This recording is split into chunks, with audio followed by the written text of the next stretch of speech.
Last video किसाकी के death के scene के साथ खत्म हुआ था। सो इस वीडियो में हम लोग देखते हैं कि तेंजिकू के हर एक एग्जीक्यूटिव्स को अरेस्ट किया जा रहा है। दूसरी तरफ हम लोग देखते हैं कि हानमा सोच रहा होता है कि किसाकी शायद अब तक भाग गया होगा, लेकिन उसे क्या पता किसाकी तो ऑन नहीं रहा। हम लोग देखते हैं कि अगले दिन ताकेमिची हॉस्पिटल पर जाता है और वो क्यों हॉस्पिटल पर जाता है इसका कारण सुनकर आप लोगों को बहुत ही ज्यादा खुशी मिलेगी। गाइस, हम लोग देखते हैं कि काकुचो अभी भी जिंदा है और वो सही सलामत है। काकुचो ताकेमिची को देखकर बोलता है, हमेशा आखिरी में मैं ही क्यों बच जाता हूँ। ताकेमिची काकुचो को बोलता है, काकुचो ऐसा मत बोलो, अगर तुम ऐसा बोलोगे तो इजाना को बुरा लगेगा, उसने तुम्हें बचाने के लिए अपनी जान कुर्बान कर दी। काकुचो ताकेमिची को बोलता है, इजाना के साथ साथ पूरी तेंजिकू टीम ही खत्म हो चुकी है, टीम पूरी इधर उधर बिखर चुकी है। ताकेमिची बोलता है, हाँ ये तो सच है, किसाकी भी मर चुका है और शायद मेरी लड़ाई भी खत्म हो चुकी है, लेकिन जिस दिन से किसाकी मरा है उस दिन से मेरा शरीर कांप रहा है, पता नहीं क्यों मैं अपने शरीर को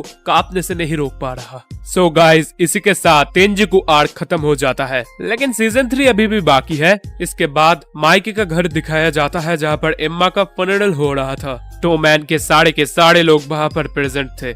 माइकी स्टिल नाउ अपने इमोशंस को कंट्रोल कर रहा होता है। इसके बाद दिखाया जाता है ड्रैकन को, जो कि एम्मा और माइकी के ग्रैंडफादर के सामने बैठा हुआ था। ड्रैकन माइकी के ग्रैंडफादर को बोलता है, मैं एम्मा से प्यार करता था, लेकिन मुझे माफ करना, मैं उसे बचा नहीं पाया। माइकी के ग्रैंडफादर कुछ ज्यादा रिएक्ट नहीं करते, वो सिर्फ लास्ट में बोलते हैं, तुम यही दुआ करो कि अब एम्मा अच्छे से आराम कर सके। इसके बाद हम देखते हैं कि एम्मा के फोटो को देखते हुए टोमैन के सारे लोग रो रहे होते हैं। इसके बाद हम लोग कोकोनाई को देखते हैं, जो कि एम्मा के फनरल से घर जा रहा था। तभी उसकी मुलाकात होती है कोकोनाई से। कोकोनाई इनुपी को बोलता है, अब से मैं अपने रास्ते पे चलूंगा और तुम अपने खुद के रास्ते को देख लेना, अब से मैं तुम्हें और सपोर्ट नहीं कर पाऊंगा, सो गलत रास्ता मत चुनना, ठीक है? अलविदा इनुई, फिर मिलेंगे। और यही बोलकर वो दोनों एक दूसरे के रास्ते की तरफ जाने लगते हैं। इसके बाद हम लोग काकुचो को देखते हैं, जो कि ठीक होने के बाद उस रिफॉर्म स्कूल में गया था जहाँ पर वो और इजाना एक साथ रहते थे। काकुचो को वो सारे पल याद आ रहे होते हैं जो उसने इजाना के साथ बिताया था। और आखिर में हम लोग देखते हैं कि काकुचो इजाना के लिए उसके इयररिंग्स की मदद से एक ग्रेप बना देता है। सीन चेंज होता है और हम लोग हानमा को देखते हैं, जो कि एक जगह से खाना खाकर बाहर आ रहा होता है। हानमा बोलता है, यार लाइफ कितनी बोरिंग हो रही है, मैं एक जगह से दूसरी जगह जाते जाते थक चुका हूँ। इसके बाद हानमा अपने बाइक को लेकर कहीं और चला जाता है। इसके बाद हम लोग ताकेमिची और चिफ्यू को देखते हैं, जो कि नदी किनारे बैठे हुए होते हैं। ताकेमिची चिफ्यू को बोलता है, यार मैं सोच रहा हूँ कि किसाकी असल में कैसा बंदा था। चिफ्यू बोलता है, क्या? ताकेमिची बोलता है, किसाकी एक टाइम लीपर नहीं है, ये मेरी गलत फैमिली थी, उसके पास सिर्फ एक जिंदगी थी, लेकिन फिर भी वो दूसरों को मैनिपुलेट करने में और बहुत सारे लोगों को मारने में कामयाब हुआ। और अगर उसके रास्ते में मैं नहीं आता तो शायद वो जापान का वन ऑफ द टॉप डेलिंक्वेंट बन गया होता। क्या उसने भी ऐसी रातें बिताई है जहाँ पर वो डर से कांपता था? एक्चुअली मैं बोलना चाहता हूँ कि वो फिजिकली बहुत ही ज्यादा कमजोर था। उसने जो भी कुछ अचीव किया था सारे अपने दिमाग और साहस के दम से। किसाकी ये बंदा इस सच में लाजवाब था। चिफ्यू बोलता है, उसके बारे में ज्यादा मत सोचो, वो अपने मौत को डिजर्व करता था। लेकिन तभी ताकेमिची उठता है और दौड़ते दौड़ते जाकर नदी में छलांग मार देता है। और उसके बाद वो बोलता है, मैं किसाकी से मरते दम तक नफरत करता था, लेकिन पता नहीं अब क्यों मैं उसके लिए सिंपैथाइज कर रहा हूँ। हो ही नहीं सकता कि मैं उसके जैसे किसी को पसंद करूँ। किसाकी ने खुद ही बोला था कि वो ये सब इसीलिए कर रहा है क्योंकि वो हिनाटा से सच्चा प्यार करता है और वो मेरी इज्जत भी करता था। इसीलिए, सिर्फ इसीलिए मैं उसे फिर से देखना चाहता हूँ, उसके साथ फिर से लड़ना चाहता हूँ। अब सीन चेंज होता है और हम लोग कुछ दिन बाद का सीन देखते हैं, जहाँ पर ताकेमिची माइकी से मिलने गया होता है। माइकी ताकेमिची को बोलता है, मुझे माफ करना, मैं तुम्हारा समय वेस्ट कर रहा हूँ, मैं तुमसे सिर्फ थोड़ी बात करना चाहता था ताकेमिची, क्या तुम मुझे बता सकते हो कि फ्यूचर में आखिरकार क्या क्या हुआ है? हम लोग देखते हैं कि ताकेमिची माइकी को सब बताता है और माइकी भी बड़े ध्यान से ताकेमिची की हर एक बात सुनता है। और आखिर में ताकेमिची माइकी से माफी मांगता है क्योंकि वो सब जानते हुए भी बाजी और एम्मा को नहीं बचा पाया। माइकी सारी बातें सुनने के बाद बोलता है, इसलिए तो ये थोड़ा अजीब हो सकता है। माइकी ताकेमिची को बोलता है, जब मैंने पहली बार तुम्हें देखा था तब तुम बुरी तरीके से कियोमासा से पिट रहे थे, लेकिन उस दिन उस मैदान में मैंने सबसे बड़ा जो चीज देखा था वो था तुम्हारा कंधा। जिसे देखकर लग रहा था कि उस कंधे पे बहुत सारा बोझ है। तुम मेरे हीरो हो ताकेमिची। मैंने सोचा था कि मैं इस डेलिंक्वेंट की दुनिया पे एक नया युग बनाऊंगा, लेकिन मैं गलत था। अब उठ जाओ ताकेमिची। क्या तुम इस लोगों के चलने की आवाजों को सुन पा रहे हो? तुमने अपने आखिरी दम तक सबको बचाने की कोशिश की। तुम नहीं हारे, मार खाते रहे। तुमने लड़ाई जारी रखी, लेकिन कभी भी हार नहीं माना। अब अपने सामने देखो ताकेमिची। हाँ, तुम्ही ने इस नए युग को बनाया है। ये मेरा नहीं बल्कि तुम्हारा समय है ताकेमिची। अब माइकी टोमैन के सारे लोगों को एड्रेस करते हुए बोलता है, सारे सुनो, इस टोमैन के लिए हम लोगों ने काफी त्याग किए हैं और तेंजिकु को हराने के बाद हम लोग जापान के नंबर 1 डेलिंक्वेंट टीम बन चुके हैं। हम लोगों ने सक्सेसफुली एक नया युग बनाया है जो कि अगले प्रजन्म तक जीवित रहेगी, जो कि अगले प्रजन्म तक पहुंचाई जाएगी। और इसलिए मैं इस टॉप पोजीशन से नीचे नहीं जाना चाहता। इसलिए मैंने सोचा है कि आज के बाद से दी टोक्यो मांजी गैंग डिसबैंड कर दी जाएगी। सारे लोग माइकी के इस फैसले को सुनकर हैरान हो जाते हैं। ड्रैकेन बोलता है, इतने दूर आने के बाद तुम इस गैंग को अचानक से बंद क्यों कर रहे हो? माइकी इग्नोर करते हुए बोलता है, फर्स्ट डिवीजन कैप्टन हानागाकी ताकेमिची आगे आए। टोमैन के सारे मेंबर सोच रहे होते हैं, क्या ऐसे ही हमारा टोमैन खत्म हो गया? क्या टोमैन ऐसे खत्म हो सकता है? नहीं, ऐसा नहीं हो सकता। टोमैन ऐसे खत्म नहीं हो सकती। हम देखते हैं कि ताकेमिची आगे जाता है और माइकी ताकेमिची को बोलता है, फ्यूचर को बचाने के लिए यही सबसे अच्छा उपाय था ताकेमिची। इसके बाद माइकी बोलता है, second division captain Mitsuha Takashi आगे आओ। मित्सुआ, तुम्हारे सिवा टोमैन का इतना दूर पहुंचना नामुमकिन था। थर्ड डिवीजन के एक्टिंग कैप्टन हयाशी रुई सामने आ जाओ। पाचिन के ना रहते हुए भी तुमने हम लोगों का साथ निभाया, मैं तुम्हारा शुक्रिया अदा करता हूँ पेयान। फोर्थ डिवीजन के कैप्टन कावोटो नाहोआ आगे आओ। तुमने आखिरी तक टोमैन को सपोर्ट किया, इसके लिए मैं तुम्हारा शुक्रगुजार हूँ स्माइली। और फिफ्थ डिवीजन के कैप्टन मूटो याशुहिरो, तुम जहाँ पर भी हो अभी, मैं तुम्हें हमेशा टोमैन के मेंबर के जैसे ही देखूंगा। तुम्हारा बहुत बहुत शुक्रिया। और आखिर में टोक्यो मांजी गैंग के वाइस कैप्टन ryuguji केन AKA ड्रैकेन सामने आ जाओ। ड्रैकेन बोलता है, टोक्यो मांजी गैंग के एक्टिंग कैप्टन सानो मांजिरो, मैं जहाँ पर भी होऊंगा मैं तुम्हारी इज्जत करूंगा। सच में तुम्हारे अंदर बहुत ही ज्यादा ईगो है, लेकिन फिर भी हम लोग तुम्हारे करिश्मा की तरफ आकर्षित होते हैं और शायद इस करिश्मा की ही वजह से हम लोग इतने दूर तक पहुंच पाए हैं। तुम्हारे इस डिसीजन के रिगार्डिंग मेरे कोई ऑब्जेक्शंस नहीं है। मैं तुम्हारी हर एक बात को मानता रहा हूँ। हर एक चीजों के लिए शुक्रिया प्रेसिडेंट। माइकी भी बोलता है, शुक्रिया ड्रैकेन। अब माइकी बोलता है, तो ठीक है, आज और अभी से टोमैन ये टीम और नहीं रही। इस दुनिया में चीजें कितनी भी अच्छी क्यों ना हो, वो हमेशा हमारे साथ नहीं रहती। और हाँ, टोमैन भी अब हमें छोड़कर जा रही है। लेकिन दोस्तों, एक अभी मत भूलना कि टोमैन हमारे दिल में हमेशा जिंदा रहेगी। इसके बाद सारे टोमैन के मेंबर्स टोमैन के नाम का नारा लगाते हुए एक आखिरी बार चिल्ला रहे होते हैं। टोमैन यानी कि टोक्यो मांजी गैंग तो अभी नहीं रहा, तो मैं सोच रहा हूँ कि मैं अपनी खुद की एक गैंग बना लूं। अगर मैं मेंबरशिप यानी कि ज्वाइन बटन ऑन करता हूँ तो आप में से कितने सारे लोग ज्वाइन करोगे, मुझे कमेंट करके नीचे जरूर बताना। बैक टू द वीडियो, हम लोग देखते हैं कि इस मीटिंग के एक हफ्ते बाद टोमैन के सारे कैप्टन्स यानी कि ताकेमिची, मित्सुआ और भी जो कैप्टन्स हैं वो सारे एक जगह पर आकर मुलाकात करते हैं। टोमैन के सारे कैप्टन्स सच में बहुत ही ज्यादा इमोशनल होते हैं। हम लोग देखते हैं कि चीफी ताकेमिची से पूछता है, टोमैन डिसबैंड हो चुकी है और किसाकी भी मर चुका है। अब तुम्हारा प्लान क्या है ताकेमिची? तुम्हारे पास तो पास्ट में कुछ करने के लिए भी अभी नहीं रहा है ना? ताकेमिची बोलता है, हाँ, अब जब किसाकी मर चुका है तो वो फ्यूचर में नारुतो को भी मारने नहीं जाएगा।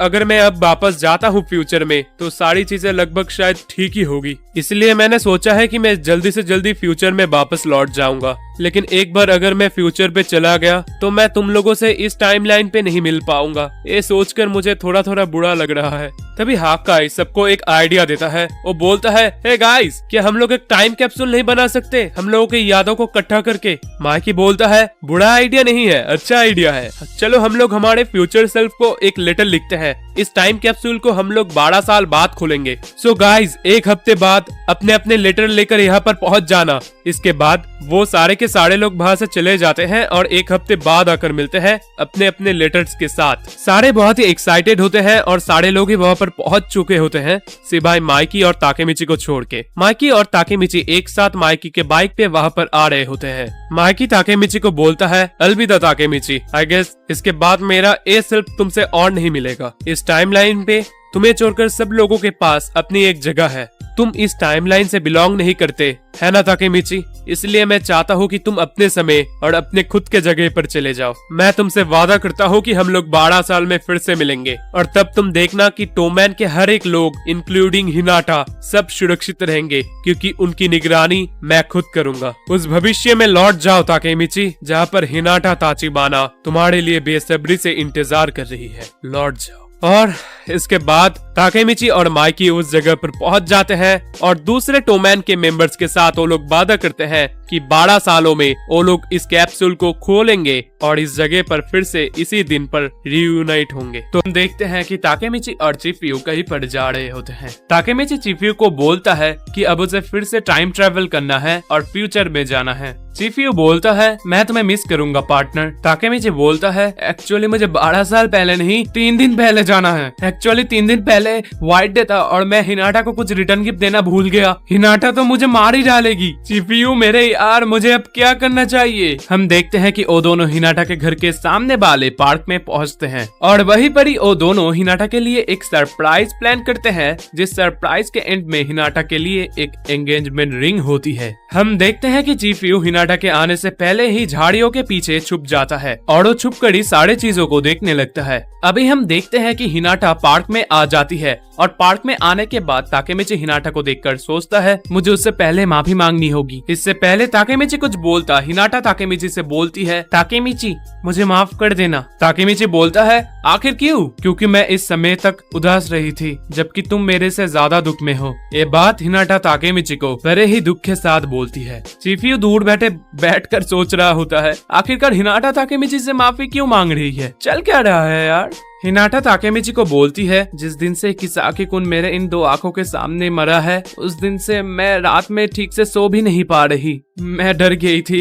ये सारी चीजें जो किसाकी के साथ हुई, ये सारी चीजें जो इम्मा के साथ हुई, ये सब मेरी वजह से हुआ है ना? ताकेमिची सोचता है तो उसे ऐसा फील हो रहा था। इसके बाद हम लोग देखते हैं कि ताकेमिची उस सरप्राइज गिफ्ट को यानी कि उस रिंग को अपने हाथ में लेकर हिनाटा को बोलता है, हिनाटा ये लो। हाँ, एक्चुअली एक गिफ्ट व्हाइट डे के लिए था। मैं थोड़ा लेट हूँ। भविष्य में ना ही मेरे पास कोई स्पेशल पावर है और ना ही मैं ज्यादा अमीर हूँ, लेकिन मैं तुम्हें खुश रखना चाहता हूँ, दूसरों से कई ज्यादा। प्लीज हिनाटा, मुझसे शादी कर लो। अगर तुम कभी भी दुखी होगी तो मैं तुम्हारे साथ रहूंगा, तुम्हें अच्छा फील करवाने के लिए। आज से 12 साल बाद चलो शादी कर लेते हैं। तभी हम लोग देखते हैं कि नारुतो वहाँ पर आ जाता है और चिल्लाकर बोलता है, क्या तुम लोग शादी करने वाले हो? ताकेमिची बड़े ही रिलैक्सिंग वे में बोलता है, ऑफ कोर्स, जब हम दोनों बड़े हो जाएंगे तब हम दोनों शादी कर लेंगे। चिफ्यू आकर बोलता है, ये तुम तो गिफ्ट देने वाले थे ना, ये प्रपोज कर दिया, मैं भी सरप्राइज हो गया रे। ताकेमिची नारुतो को बोलता है, वेल मुझे माफ करना नारुतो, मैं तुम्हें अचानक से बुला रहा हूँ। हम दोनों की पहली मुलाकात यहाँ इसी पार्क में हुई थी, सो मैं चाहता हूँ कि हम दोनों की आखिरी मुलाकात भी इसी पार्क में हो। शुक्रिया नारुतो, मुझ पे विश्वास करने के लिए, मेरी मदद करने के लिए। अगर तुम ना होते तो आज मैं यहाँ पर ना होता। नारुतो बोलता है, क्या इसका मतलब मैं और मेरी दीदी दोनों ही फ्यूचर में बच गए हैं? ताकेमिची बोलता है, हाँ जरूर, तुम दोनों डेफिनेटली फ्यूचर में जिंदा हो। तो नारुतो चलो एक और बार नहीं, एक आखिरी बार हाथ मिलाते हैं। इसके बाद हम देखते हैं कि नारुतो और ताकेमिची हाथ मिला लेते हैं और टाइम ट्रेवल करने से पहले ताकेमिची हिनाटा और चिफ्यू को बोलता है, हिनाटा चिफ्यू फ्यूचर में मिलते हैं। इसके बाद ताकेमिची टाइम लिप कर लेता है और हम लोग देखते हैं कि ताकेमिची समय में वापस आ चुका होता है, मतलब फ्यूचर में। वापस आकर जब ताकेमिची को होश आता है तब वो रियलाइज करता है कि वो एक फॉर्मल सूट पे है और चारों तरफ बेल्स की साउंड गूंज रही होती है। इसलिए ताकेमिची को लगने लगता है कि आज उसकी खुद की ही शादी है। लेकिन जब ताकेमिची वॉशरूम से बाहर आता है तब वो फ्यूचर के हिनाटा को देखता है। हिनाटा ताकेमिची को बोलती है, तुमने बहुत ज्यादा लेट कर दिया, वेडिंग रिसेप्शन शुरू हो चुकी है। हिनाटा को देखकर ताकेमिची के आंखों में आंसू आ जाते हैं। हिनाटा ताकेमिची का हाथ पकड़कर उसे ले जा रही होती है और वो ताकेमिची को बोलती है, हम लोग दूल्हा और दुल्हन को और ज्यादा वेट नहीं करवा सकते। ताकेमिची बोलता है, दूल्हा? हिनाटा ताकेमिची को बोलती है, ओ ताकेमिची, मुझे तुम्हें कितनी बार बोलना पड़ेगा, आज हायाशिडा कुन की शादी है। ताकेमिची सोचता है, अरे मैं समझ क्यों नहीं पा रहा, ये हायाशिडा कौन है? तभी हम लोग देखते हैं कि ताकेमिची और हिनाटा उस वेडिंग रूम में पहुंच जाते हैं। वहां पर पहुंचते ही ड्रैकेन और चिफ्यू ताकेमिची को बोलते हैं, तुम बहुत ज्यादा लेट हो ताकेमिची, जल्दी से एक सीट पकड़ लो। और फाइनली इसके बाद हम लोग देखते हैं कि शादी असल में पाचीन की हो रही होती है। हम सारे टोमैन के मेंबर्स इंक्लूडिंग काजुटोरा एंड यूजुहा सबको देखते हैं। सारे के सारे पाचिन के शादी पे आए होते हैं। हम लोग देखते हैं कि ताकेमिची के आंखों पे आंसू आ रहे होते हैं और वो सोच रहा होता है, तुम सारे लोग फाइनली एक साथ बच गए और तुम सारे के सारे खुश हो, खुशी के साथ हंस रहे हो। ताकेमिची को रोता हुआ देखकर हिनाटा पूछती है, क्या हुआ ताकेमिची कुन? ताकेमिची बोलता है, मैं सिर्फ अपने आंखों पे बिलीव नहीं कर पा रहा, ये सारे लोग जिंदा हैं, मैं बहुत ज्यादा खुश हूँ, लेकिन शायद मेरे इस आसपास का खुशी में मैं कुछ इम्पोर्टेंट चीज के बारे में भूल रहा हूँ। हम देखते हैं कि पाचिन और उसकी वाइफ वेडिंग केक काट रहे होते हैं। तभी हिनाटा ताकेमिची को बोलती है, ताकेमिची कुन, तुम अभी अभी 12 साल पहले से वापस आए हो ना? अब मेरी उम्र तुम्हारे जैसी हो चुकी है, मैं हमेशा इस दिन के लिए वेट कर रही थी। वेलकम बैक ताकेमिची कुन। ताकेमिची रो पड़ता है और वो बोलता है, क्या ये एक सपना तो नहीं है? तभी हिनाटा ताकेमिची को बोलती है, सिर्फ मैं ही नहीं, तुम्हारे लिए चिफ्यू और ड्रैकेन भी वेट कर रहे थे। तभी ड्रैकेन और चिफ्यू ताकेमिची के पास आते हैं। चिफ्यू ताकेमिची को बोलता है, हम लोग तुम्हारे लिए 12 साल से इंतजार कर रहे थे, आज तुम फाइनली वापस आ चुके हो, हम सारे खुशी से हंस रहे हैं, तो तुम क्यों रो रहे हो? ड्रैकेन बोलता है, ये सुनने में थोड़ा अजीब है, लेकिन आज हम सारे जिंदा है तो सिर्फ और सिर्फ तुम्हारी वजह से ताकेमिची। और इसके बाद चिफ्यू और ड्रैकेन दोनों ही ताकेमिची का शुक्रिया अदा करते हैं। और ताकेमिची, वो तो है ही हमारा क्राई बेबी हीरो, वो तो रोते ही जा रहा होता है। हिनाटा ताकेमिची को बोलती है, तुम बहुत ही ज्यादा कूल हो ताकेमिची कुन, तुमने बहुत सारी जानें बचाई हैं। और गाइस, तुम लोग भी कूल बन सकते हो मेरे सेकंड चैनल को सब्सक्राइब करके। सो मेरे सेकंड चैनल को सब्सक्राइब कर दो, लिंक आपको डिस्क्रिप्शन में मिल जाएगा। ताकेमिची रोते हुए बोलता है, मैं इसे अकेला नहीं कर पाता, तुम लोगों ने भी मेरी बहुत मदद की है। तभी पाचिन उन्हें दूर से देखकर डांटता है और बोलता है, उस टेबल के बाहर बहुत ज्यादा शोर हो रहा है, शादी मेरी है, तुम लोगों की नहीं, धीरे से बात करो यार। ड्रैकेन ताकेमिची को बताता है, पाचिन ने अपने माँ बाप के बिजनेस को कंटिन्यू किया था, वो बहुत ही ज्यादा अमीर है और उसकी दुल्हन उसकी बचपन की दोस्त है। ये वही लड़की है जिसे हम लोगों ने मोबियस आर्क में देखा था। पेयान एज ऑलवेज पाचिन का एडवाइजर है उसके बिजनेस में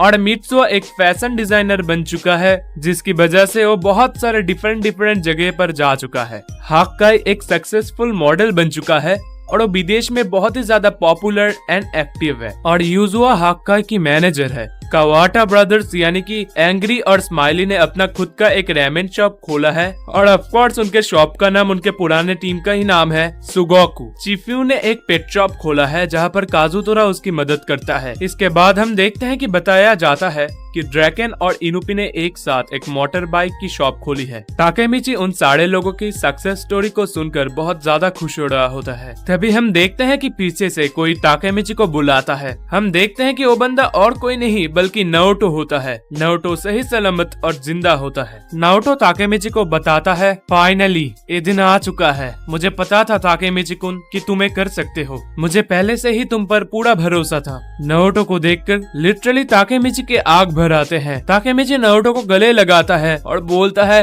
नाओटो मैं बहुत ज्यादा खुश हूँ कि तुम जिंदा हो। नाओटो बोलता है, हाँ मैं जिंदा हूँ, मैं तुम्हारे टाइम ट्रेवल का ट्रिगर हूँ, अगर मैं जिंदा नहीं होता तब तो तुम वापस नहीं आ पाते, अब रोना बंद करो ताकेमिची कुन। ताकेमिची बोलता है, मुझे पता था लेकिन फिर भी। नाओटो बोलता है ताकेमिची को, मिशन कंप्लीट हो चुका है ताकेमिची कुन। हाँ ताकेमिची कुन, तुम्हारे कभी ना हारने वाले डिटर्मिनेशन और मेहनत से आज का ये दिन सच हो चुका है। तुम्हारी ही वजह से आज हम लोग उस दुनिया में आ चुके हैं जहाँ पर सिर्फ मेरी दीदी नहीं बाकी सारे के सारे लोग जिंदा है। हम देखते हैं कि ताकेमिची नारुतो से पूछता है, बाय द वे माइकी कहाँ पर है। ताकेमिची को फाइनली माइकी का ख्याल आता है। ड्रैकेन और चिफ्यू के बदौलत उसे पता चलता है कि माइकी फॉरेन में एक रेस्टोरेंट का ओनर है। माइकी का ये बिजनेस बहुत ही ज्यादा सक्सेसफुल हुआ है, जिसकी वजह से माइकी हर समय बिजी रहता है और इसी वजह से माइकी पाचिन के शादी को भी अटेंड नहीं कर पाया। ताकेमिची इन सारे बातों को सुनकर बहुत ही ज्यादा खुश हो जाता है, क्योंकि उसे पता लग गया था सिर्फ ड्रैकेन, चिफ्यू और बाकी सारे नहीं, माइकी भी बहुत ही ज्यादा खुश है। इसके कुछ ही देर बाद ताकेमिची और हिनाटा घर जाने लगते हैं। घर जाते हुए हिनाटा ताकेमिची को याद दिलाती है कि अब से 3 महीने बाद यानी कि जून में उन दोनों की शादी होने वाली है। ये बात सुनकर ताकेमिची इमोशनल हो जाता है, क्योंकि उन दोनों को ही इस पल का 12 सालों से इंतजार था। इसके बाद सीन चेंज होता है और हम देखते हैं कि ताकेमिची मित्सुआ के घर पे आया होता है। मित्सुआ एक फैशन डिजाइनर है और ताकेमिची का नाप ले रहा होता है, क्योंकि उसे ताकेमिची की वेडिंग ड्रेस बनानी थी। मित्सुआ ने ऑलरेडी हिनाटा की वेडिंग ड्रेस बना ली है, जो कि बहुत ही ज्यादा सुंदर है देखने में। इसके बाद ताकेमिची वहाँ से घर चला आता है। सीन चेंज होता है और हम लोग देखते हैं कि ताकेमिची टीवी देख रहा होता है। एक न्यूज से उसे पता चलता है कि शहर में एक गैंग बहुत ही ज्यादा तबाही मचा रही है। टीवी में उस गैंग के लोगों को दिखाया जा रहा होता है। तभी अचानक से ताकेमिची को एक बंदा दिखता है, जो कि बहुत हद तक माइकी की तरह दिखता था। ये न्यूज देखने के बाद से ही ताकेमिची उस बंदे के बारे में सोचने लगता है। सीन चेंज होता है और हम लोग देखते हैं कि हिनाटा और ताकेमिची कावाटा ब्रदर्स के रेमेन शॉप में आए होते हैं। ताकेमिची स्माइली और एंग्री से माइकी के बारे में पूछता है। ये बात पूछने पर उसे पता चलता है कि ड्रैकेन को छोड़कर किसी ने भी 10 सालों से माइकी को नहीं देखा। ये बात सुनकर ताकेमिची हैरान हो जाता है और तभी ताकेमिची समझ जाता है कि वो टैटू वाला बंदा और कोई नहीं माइकी है। ताकेमिची और कुछ ना सोचकर वहाँ से दौड़ते हुए ड्रैकेन की बाइक की शॉप पर ड्रैकेन से मिलने चला जाता है। ताकेमिची सीधा ड्रैकेन के मुंह पर बोलता है कि ड्रैकेन ने उससे झूठ क्यों बोला। ताकेमिची बोलता है कि ड्रैकेन ने उससे कहा था कि माइकी ओवरसीज में एक रेस्टोरेंट का ओनर है, लेकिन कावाटा ब्रदर्स और बाकी सब बोल रहे हैं कि उन लोगों ने माइकी को 10 साल से नहीं देखा। ताकेमिची ये भी बताता है कि उसने न्यूज चैनल पे माइकी के जैसे हुबहू देखने वाले एक बंदे को देखा, और ताकेमिची ये भी बोलता है कि वो बंदा इजाना को भी रिजेंबल करता है। सारी बातें सुनने के बाद ड्रैकेन बोलता है कि माइकी ने उन लोगों को 12 साल पहले ही अलविदा बोल दिया था। उसे तो ये भी नहीं पता है कि माइकी मर गया है या फिर जिंदा है। ड्रैकेन ताकेमिची को बताता है कि उन लोगों ने ताकेमिची से इसलिए झूठ बोला क्योंकि वो लोग ताकेमिची की भलाई चाहते थे। ड्रैकेन चिफ्यू पर गुस्सा ना करने के लिए बोलता है, क्योंकि उसने ही चिफ्यू को ताकेमिची से ये सब बोलने के लिए बोला था। और ड्रैकेन ताकेमिची को ये भी बता देता है कि जब उसने आखिरी बार माइकी को देखा था तब वो पहले जैसा नहीं था, इसलिए ताकेमिची की भलाई इसी में ही है कि वो माइकी को और ना ढूंढे। वैसे भी कुछ ही दिनों में उसकी और हिनाटा की शादी होने वाली है। ताकेमिची की भलाई इसी में ही है कि वो माइकी का पीछा छोड़कर अपने शादी के काम पे ध्यान दे। इसके बाद ताकेमिची वहाँ से निराश होकर वापस चला आता है। सीन चेंज होता है और हम लोग देखते हैं कि ताकेमिची एक बेंच पे बैठा है और नारुतो उससे मिलने आता है। हम देखते हैं कि ताकेमिची ने नारुतो को बॉन्टेन के बारे में रिसर्च करके एक फाइल बनाकर देने को बोला था, और नारुतो वैसा करता भी है और वो आकर ताकेमिची को वो फाइल देता है। फाइल देने के बाद नारुतो ताकेमिची को बताता है कि जापान की अभी सबसे बुरी गैंग जो कि सबसे ज्यादा तबाही मचा रही है वो है बॉन्टेन। गैम्बलिंग, प्रोस्टिट्यूशन, प्रेडल्यूशन, मर्डर, क्या कुछ नहीं किया है उस गैंग ने। इवन पुलिस भी उन पर ज्यादा दबाव नहीं दे सकती, क्योंकि पुलिस के कॉप्स बॉन्टेन के लोगों से डरते हैं। आसान शब्दों में बोले तो टोक्यो मांजी गैंग फ्यूचर में जैसा था, बॉन्टेन भी बिल्कुल वैसा ही है। और ताकेमिची जिस बंदे के बारे में बात कर रहा था जो कि हुबहू माइकी की तरह दिखता है, वो बंदा और कोई नहीं बल्कि इस बॉन्टेन गैंग का लीडर है। इस बॉन्टेन गैंग का लीडर इजाना को सिंबलाइज करता था, इसलिए ताकेमिची नारुतो से पूछता है कि आखिरकार ये बंदा कौन है, कुरोकावा इजाना तो नहीं। जवाब में नारुतो बोलता है कुरोकावा इजाना बहुत पहले ही मर चुका है। बॉन्टेन गैंग का लीडर सानो मांजिरो। ये बात सुनकर ताकेमिची घबरा जाता है, क्योंकि माइकी सच में बहुत ही ज्यादा बुरा बन चुका था। सीन चेंज होता है और हम लोग चले आते हैं बॉन्टेन गैंग के अड्डे पे, जहाँ पर हम लोग देख पाते हैं कि सांजू ने उन लोगों को बांध के रखा है जिन लोगों ने बॉन्टेन गैंग को बिट्रे किया है, और वो माइकी से पूछता है कि इन लोगों के साथ क्या करना चाहिए। इसके बाद बॉन्टेन के सारे मेंबर्स को दिखाया जाता है और आखिर में हम लोग देखते हैं कि माइकी के बोलने पर सांजू उन बिट्रेयर्स को गोली मार देता है। इसके बाद सीन शिफ्ट होता है ताकेमिची और नारुतो के ऊपर। ताकेमिची नारुतो से पूछता है कि आखिरकार सच सच में माइकी इस क्रिमिनल ऑर्गेनाइजेशन का लीडर है या नहीं। नारुतो बोलता है कि उसे इस बात पे कोई भी डाउट नहीं है कि माइकी इस क्रिमिनल ऑर्गेनाइजेशन का लीडर है। ताकेमिची माइकी के बुरे बन जाने के इस बात को बिलीव नहीं कर पा रहा था, जिसकी वजह से अभी भी उसे लग रहा था कि नारुतो झूठ बोल रहा है। तो नारुतो ताकेमिची को बोलता है कि क्या उसे लगता है कि नारुतो की दी गई इंफॉर्मेशन गलत है। तो ताकेमिची नारुतो से बोलता है ही हैज नो आइडिया, क्योंकि वो खुद ही माइकी से बहुत समय से नहीं मिला और बिना मिले वो कैसे बोल सकता है कि माइकी बुरा है या फिर अच्छा। नारुतो समझ जाता है कि ताकेमिची अब माइकी से मिलना चाहता है, तो वो ताकेमिची को ये बोलकर समझाता है कि माइकी अब पहले जैसा नहीं रहा। नारुतो ये भी बोलता है कि हालात अभी काफी बुरे हैं, हो सकता है कि जब ताकेमिची माइकी से मिलने जाए तो माइकी ताकेमिची को जान से मार दे। ताकेमिची कुछ ना सोचते हुए अपना हाथ आगे बढ़ा देता है, क्योंकि उसे अब पास्ट में जाकर माइकी को बदलना था। और जब नारुतो ताकेमिची को डांट कर समझाने की कोशिश करता है कि पास्ट में जाने की कोई भी जरूरत नहीं है, क्योंकि फ्यूचर में तो सब ठीक है, तब ताकेमिची उसे बताता है कि अगर माइकी न होता तो आज ताकेमिची इस मुकाम पर नहीं पहुंच पाता। आखिर में नारुतो मान जाता है और वो ताकेमिची को पास्ट में जाने की अनुमति दे देता है। इसके बाद वो दोनों फिर से एक और बार हाथ मिलाते हैं। क्या लग रहा है ताकेमिची इस बार फिर से पास्ट में जाएगा और फिर से वही घिसी पिटी कहानी? ना, ऐसा तो इस बार नहीं होगा, क्योंकि इस बार हमारे साथ है मिस्टर ट्विस्ट। हम देखते हैं कि नारुतो से हाथ मिलाने के बावजूद भी ताकेमिची पास्ट में नहीं जा पाता। एक्चुअली इस बार ताकेमिची टाइम ट्रेवल करना चाहता है और नारुतो नहीं। ताकेमिची के पास पास्ट में जाने की एक मकसद है, लेकिन नारुतो के पास कोई भी मकसद नहीं है, और टाइम ट्रेवल करने के लिए दोनों का ही मकसद एक होना चाहिए। सो इसी वजह से ताकेमिची इस बार टाइम ट्रेवल नहीं कर पाता। परेशान होकर ताकेमिची चीफियू के पेट शॉप पर जाता है। ताकेमिची चीफियू को बताता है कि वो अब टाइम ट्रेवल ऑन नहीं कर पाएगा। तो चीफियू ताकेमिची को ये सुनने के बाद बोलता है कि ताकेमिची ने सक्सेसफुली हिनाटा को बचा लिया है, तो उसे अब टाइम ट्रेवल करने की कोई भी जरूरत नहीं है, तो फिर वो क्यों टाइम ट्रेवल करना चाहता है। ताकेमिची बोलता है कि वो पास्ट में इसीलिए जाना चाहता है क्योंकि वो माइकी से मिलकर उसे बात करना चाहता है। ताकेमिची चीफियू को पूछता है कि उसे पता है या नहीं कि माइकी क्यों इतना बुरा बन गया। तो चीफियू उसे बताता है कि उसे नहीं पता कि माइकी क्यों इतना बुरा बन गया। माइकी गायब हो जाने के बाद उसने माइकी को बहुत ढूंढा, लेकिन उसे माइकी नहीं मिला। इसके बाद चीफियू ताकेमिची को समझाता है कि उसे माइकी को उसके हालात पर छोड़ देना चाहिए। वो यानी कि चीफियू श्योर है कि माइकी जो करना चाहता था वो वही कर रहा है। चीफियू और ताकेमिची की सारी बातें काजुतोरा सुन लेता है, जो कि चीफियू के पेट शॉप पर काम करता था। इसके बाद हम देखते हैं कि ताकेमिची चीफियू के पेट शॉप से निकलकर घर जाने लगता है। घर जाते हुए भी वो माइकी के बारे में सोच रहा था, तभी कोई उससे पीछे से बोलता है कि वो माइकी के इस रूप को स्वीकार नहीं कर पा रहा, और वो बंदा और कोई नहीं बल्कि काजुतोरा होता है। ताकेमिची काजुतोरा को देखकर चौंक जाता है। काजुतोरा ताकेमिची को बताता है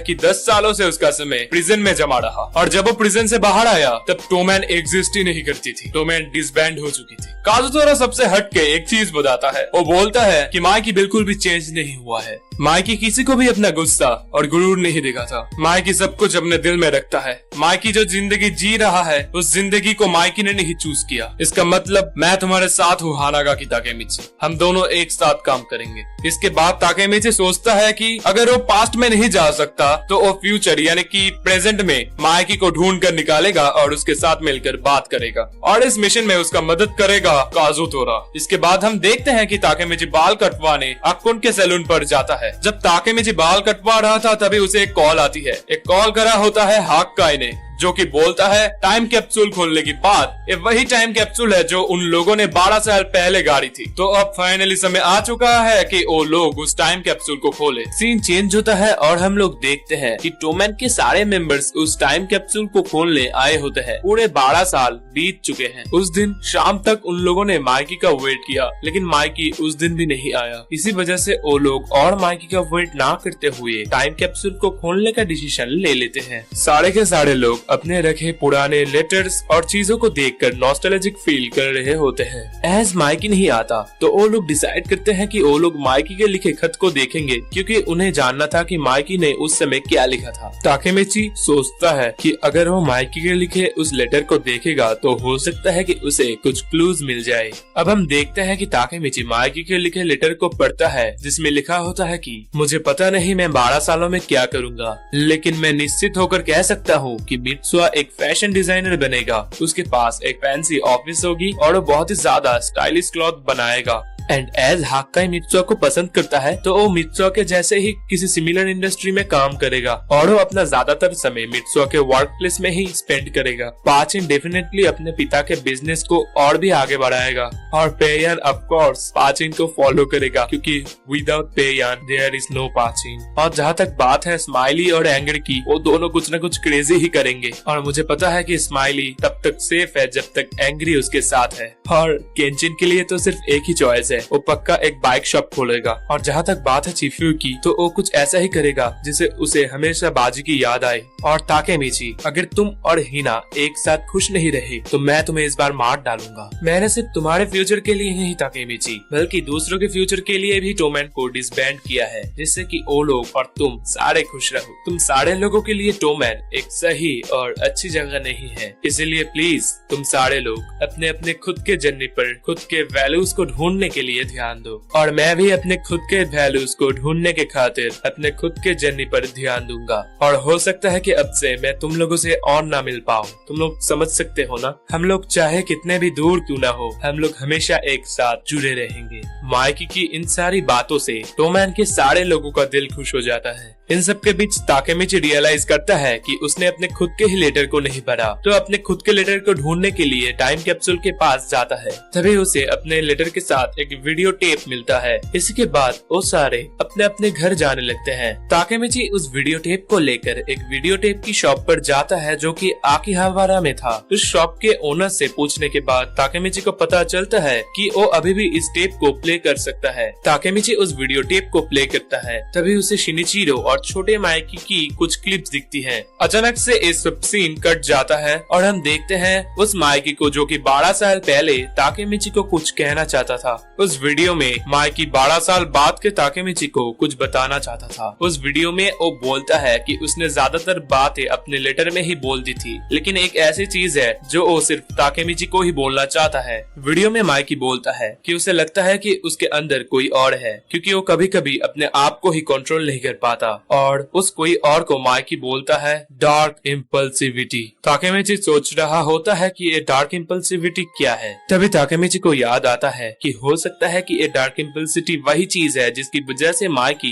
काजुतोरा को मारना चाहता था, और शायद शिनिचिरो, एम्मा और बाजी के प्यार ने इस डार्क इम्पल्सिविटी को सप्रेस करके रखा था। वीडियो में आगे माइकी बताता है कि वो डर रहा है क्योंकि उसे नहीं पता कि वो 12 सालों में क्या बन जाएगा, और अगर वो अपने दोस्तों के साथ रहा तो उसके दोस्तों को जान का खतरा है, और इसी वजह से उसने टोमैन और टोमैन के सारे लोगों को अलविदा बोल दिया है। और आखिर में वो ये बताता है कि वो बिल्कुल भी नहीं चाहता कि ताकेमिची या फिर कोई और उसके आसपास भी रहे। इसलिए माइकी चाहता है कि ताकेमिची उसे वादा करे कि 12 साल बाद ताकेमिची कभी भी माइकी को ढूंढने की कोशिश नहीं करेगा और वो हमेशा माइकी से दूर रहने की कोशिश ही करेगा। और आखिर में माइकी ये बोलता है कि अगर 12 साल बाद उसने कुछ किया है तो उसने अपनी खुद की मर्जी से ही वो सब किया होगा। इसी वजह से वो चाहता है कि ताकेमिची कभी उसे ढूंढने की कोशिश ना करे। ताकेमिची को प्लीज एक अच्छी जिंदगी जीना, ये बोलकर माइकी उस वीडियो को बंद कर देता है। ताकेमिची कुछ और न सोचते हुए वहाँ से सीधा घर जाने लगता है। घर जाते समय उसकी मुलाकात होती है काजुतोरा से। वो बोलता है कि वो ताकेमिची के लिए वेट कर रहा था। वो ये भी बताता है कि उसके पास कुछ क्लूज और लीड्स हैं माइकी को ढूंढने के लिए, लेकिन ताकेमिची उसे ऐसे इग्नोर करता है जैसे तुम्हारी एक्स ब्रेकअप के बाद तुम्हें इग्नोर करती है। ताकेमिची बोलता है कि उसे इन इंफॉर्मेशंस की कोई भी जरूरत नहीं है। काजुतोरा ताकेमिची से हैरान होकर पूछता है कि उसे क्या हुआ है। तब ताकेमिची बताता है कि वो बॉन्टेन के साथ दखलंदाजी नहीं करना चाहता और ना ही वो अब माइकी को ढूंढना चाहता है, क्योंकि यही माइकी की इच्छा थी। यही बोलकर उस दिन ताकेमिची वहाँ से चला जाता है। कुछ दिन बाद ताकेमिची और हिनाटा मित्सुआ के वर्क प्लेस पर जाते हैं, जहाँ पर जाकर हिनाटा अपने ड्रेस को ट्राई करती है और भाई कितनी अच्छी लग रही थी उस ड्रेस में। हिनाटा को अपनी ड्रेस बहुत ही ज्यादा पसंद आती है और वो स्माइल करते हुए ताकेमिची की तरफ देखती है। तब ताकेमिची को हिनाटा की स्माइल को देखकर माइकी के स्माइल के बारे में याद आता है। माइकी के बारे में सोचकर ताकेमिची इमोशनल हो हो जाता है और उसे याद आता है कि एक दिन पास्ट में माइकी ने उसे बोला था कि जब माइकी बिगड़ जाए तब ताकेमिची उसे सुधार दे। ताकेमिची सोच रहा होता है कि हमेशा बुरे वक्त में, मुश्किल वक्त में माइकी हंसता। उसके स्माइल को वापस देखने के लिए ताकेमिची को जाना पड़ेगा माइकी को बचाने। इस घटना के बाद से ताकेमिची अपने आप ही इंफॉर्मेशन और क्लूज कलेक्ट करने की कोशिश करता था, लेकिन हर बार उसके हाथ में नाकामयाबी ही आती। एंड में वो काजुतोरा के पास जाता है और वो काजुतोरा को बोलता है कि उसने हर एक हाइड आउट को देखा जहाँ पर काजुतोरा ने उसे जाने को बोला था, लेकिन उसके हाथ सिर्फ नाकामयाबी ही आई। काजुतोरा ताकेमिची को बताता है कि वो सब बॉन्टेन के ऑफिशियल हाइड आउट हुआ करते थे। ताकेमिची को वहाँ इतना रिस्क लेकर जाना नहीं चाहिए था। काजुतोरा ताकेमिची को कोई भी सुसाइड मिशन पर भेजना नहीं चाहता, इसीलिए काजुतोरा ताकेमिची को बोलता है कि 3 दिन में तुम्हारी और हिनाटा की शादी है, सो चलो इन सारे चीजों को अब खत्म करते हैं और माइकी को ढूंढना भी बंद कर देते हैं। इसके बाद काजुतोरा ताकेमिची को इग्नोर करते हुए वहाँ से चला जाता है। ताकेमिची को याद आता है कि काजुतोरा ने उसे एक बार बोला था कि बॉन्टेन के लोग बोलिंग एरिया के आसपास घूमते फिरते हैं, तो ताकेमिची वहीं पर जाकर बैठ जाता है। ताकेमिची अब उन सारे लोगों के बारे में सोच रहा होता है जिन्होंने उसे माइकी को और ना ढूंढने के लिए बोला था। ताकेमिची ये सब सोच रहा होता है तभी कोई आकर उसके मत्थे पे बंदूक टान देता है और बंदा ताकेमिची को ना हिलने के लिए बोलता है, क्योंकि अगर ताकेमिची हिला तो वो बंदा गोली चला देगा। ताकेमिची डर जाता है और हम देखते हैं कि वो बंदा और कोई नहीं बल्कि सांजू है। सांजू ताकेमिची को बोलता है, तुम्हारे शरीर से गंदी बदबू आती थी और अभी भी आती है। ये सुनकर ताकेमिची समझ जाता है कि ये बंदा उसे पहले से ही जानता है। अगर आप लोगों को ये वीडियो अच्छी लग रही है तो आप लोग सुपर थैंक्स के जरिए मेरा शुक्रिया कर सकते हो, इससे एक्चुअली मेरी थोड़ी मदद हो जाएगी। Now back to the video. हम देखते हैं कि ताकेमिची सांजू को कुछ बोलना चाहता था, लेकिन सांजू ताकेमिची को चुप करवा देता है क्योंकि तभी माइकी आ रहा था। माइकी की एंट्री होती है और वो जाकर ताकेमिची के पीछे बैठ जाता है। सांजू ताकेमिची को बोलता है कि अभी सिर्फ माइकी बात करेगा। माइकी बोलता है ये सबसे ज्यादा अच्छा फ्यूचर था, है ना? तो क्या तुम कुछ पूछना चाहते हो? माइकी का आवाज सुनकर ताकेमिची के आंखों में आंसू आ जाते हैं। दूसरी तरफ हम लोग देखते हैं कि हिनाटा ताकेमिची के घर जाती है और देखते हैं कि ताकेमिची का घर पूरा बिखरा हुआ है और उसने जो ताकेमिची को एक नेकलेस दिया था वो भी जमीन पर गिरा हुआ है। हिनाटा देखती है कि उस नेकलेस की चेन टूट चुकी है, जिसे देखकर हिनाटा को कुछ बैड वाइब्स आते हैं। तभी हम लोग देखते हैं कि ताकेमिची माइकी को एक लेटर दिखाता है या फिर एक कार्ड दिखाता है और बोलता है कि वो माइकी को ये देना चाहता था। माइकी के पूछने पर ताकेमिची बताता है कि एक कार्ड उसके शादी के इनविटेशन का कार्ड है और वो चाहता है कि माइकी उसके शादी में जरूर आए। ताकेमिची माइकी को बताता है कि बाकी सारे लोग बहुत ही ज्यादा खुश हैं और वो सारे अपने काम मन लगा कर रहे हैं, जैसे कि माइकी ने 12 साल पहले उसके खत में बोला था। ताकेमिची आखिर में ये भी बताता है कि माइकी को छोड़कर बाकी सारे लोग बहुत ही ज्यादा खुशहाल जिंदगी जी रहे हैं। सांजू ताकेमिची को चुप करने के लिए बोलता है। तभी माइकी सांजू को बोलता है कि वो इस रूम से बाहर चला जाए और ताकेमिची और माइकी को अकेला छोड़ दे। माइकी के ऑर्डर को सुनते हुए सांजू वहाँ से बाहर चला जाता है। जाते हुए सांजू बोलता है कि वो नीचे के सीढ़ियों पर माइकी का वेट करेगा। सांजू के चले जाते ही ताकेमिची माइकी से पूछता है कि डार्क इम्पल्सिविटी क्या है। उसे तो लगता था कि माइकी बुरा बन गया क्योंकि उसकी भाई शिनिचिरो की डेथ हो गई या फिर किसाकी की डेथ हो गई इसी वजह से, लेकिन अब उसे लगता है कि ये असली रीजन नहीं है। असली रीजन वो है जिसके बारे में माइकी ने वीडियो में बताया था। ताकेमिची माइकी को बताता है कि वो अब नारुतो से हाथ मिलाकर समय में वापस नहीं जा सकता क्योंकि उसने अपना जो कि था हिनाटा को बचाना, उसे पूरा कर दिया है। इसके बाद ताकेमिची माइकी का शुक्रिया अदा करते हुए बोलता है कि अगर माइकी नहीं होता तो शायद ताकेमिची अपने लक्ष्य तक नहीं पहुंच पाता। ताकेमिची फिर से बोलता है कि इस बार फ्यूचर अलग है क्योंकि माइकी ने सबकी रक्षा की है, इसलिए अभी ताकेमिची की बारी है कि वो माइकी को बचाए। यही बोलते हुए ताकेमिची पीछे मुड़ता है माइकी को देखने के लिए।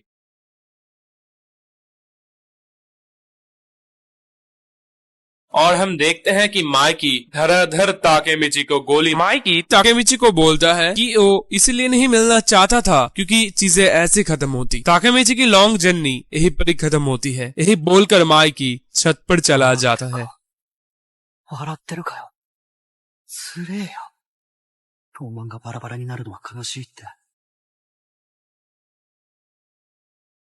माइकी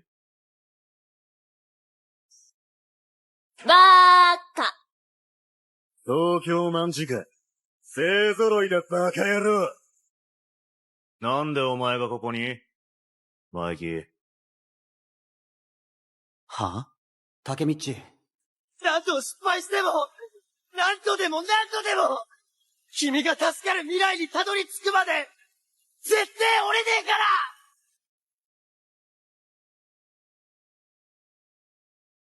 ら。お前は何も分かってねえ。俺がやるって決めた以上。喋ってる暇ないんだ。そんなの後でいいから早く。笑ってるかよ。つれえよ。二人を慕ってついてきたみんなだって揉めちゃうんだよ。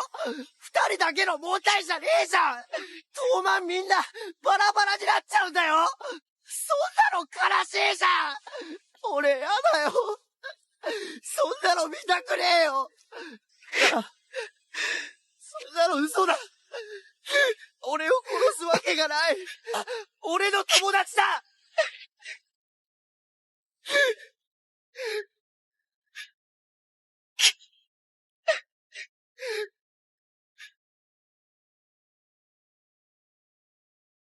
टाइम लिप करने के बाद हम लोग देखते हैं कि ताकेमिची सीधा अपने हाई स्कूल के टाइम पर आ जाता है और ताकेमिची इस बार 12 साल पीछे नहीं बल्कि 10 साल पीछे आता है। स्कूल में जाते ही ताकेमिची अपने दोस्तों से मिलता है और इस बार उसके हाई स्कूल पर चीफ्यू और हाक्काई भी पढ़ते थे। ताकेमिची चीफ्यू को जाकर सब कुछ खुलकर बताता है कि इस बार उसके साथ फ्यूचर में क्या क्या हुआ और आखिर में ताकेमिची चीफ्यू को ये भी बताता है कि इस बार उसे सिर्फ हिनाटा को ही नहीं बल्कि माइकी को भी बचाना है। इसके बाद शीन होता है और हम लोग देखते हैं कांटो मांजी गैंग को। इस गैंग को माइकी ने ही टोमैन को डिसबैंड करने के 2 साल बाद बनाया था। इसके बाद कैंटो मांजी गैंग के लोगों को दिखाया जाता है और हम देखते हैं कोकोनोई को, सांजू को और इन सब के लीडर सानो मांजिरो को। हम देखते हैं कि माइकी हमेशा की तरह अकेले ही बहुत सारे लोगों को मार गिराता है। अचानक से माइकी को कुछ फील होता है और वो बोलता है तो तुम वापस आ चुके हो ताकेमिची। इसके बाद कुछ नए कैरेक्टर्स को दिखाया जाता है जिनका परिचय तो हमें इस चैप्टर में नहीं दिया जाता। इसके बाद हम देखते हैं कि ताकेमिची हिनाटा के पास जाकर माफी मांग रहा होता है क्योंकि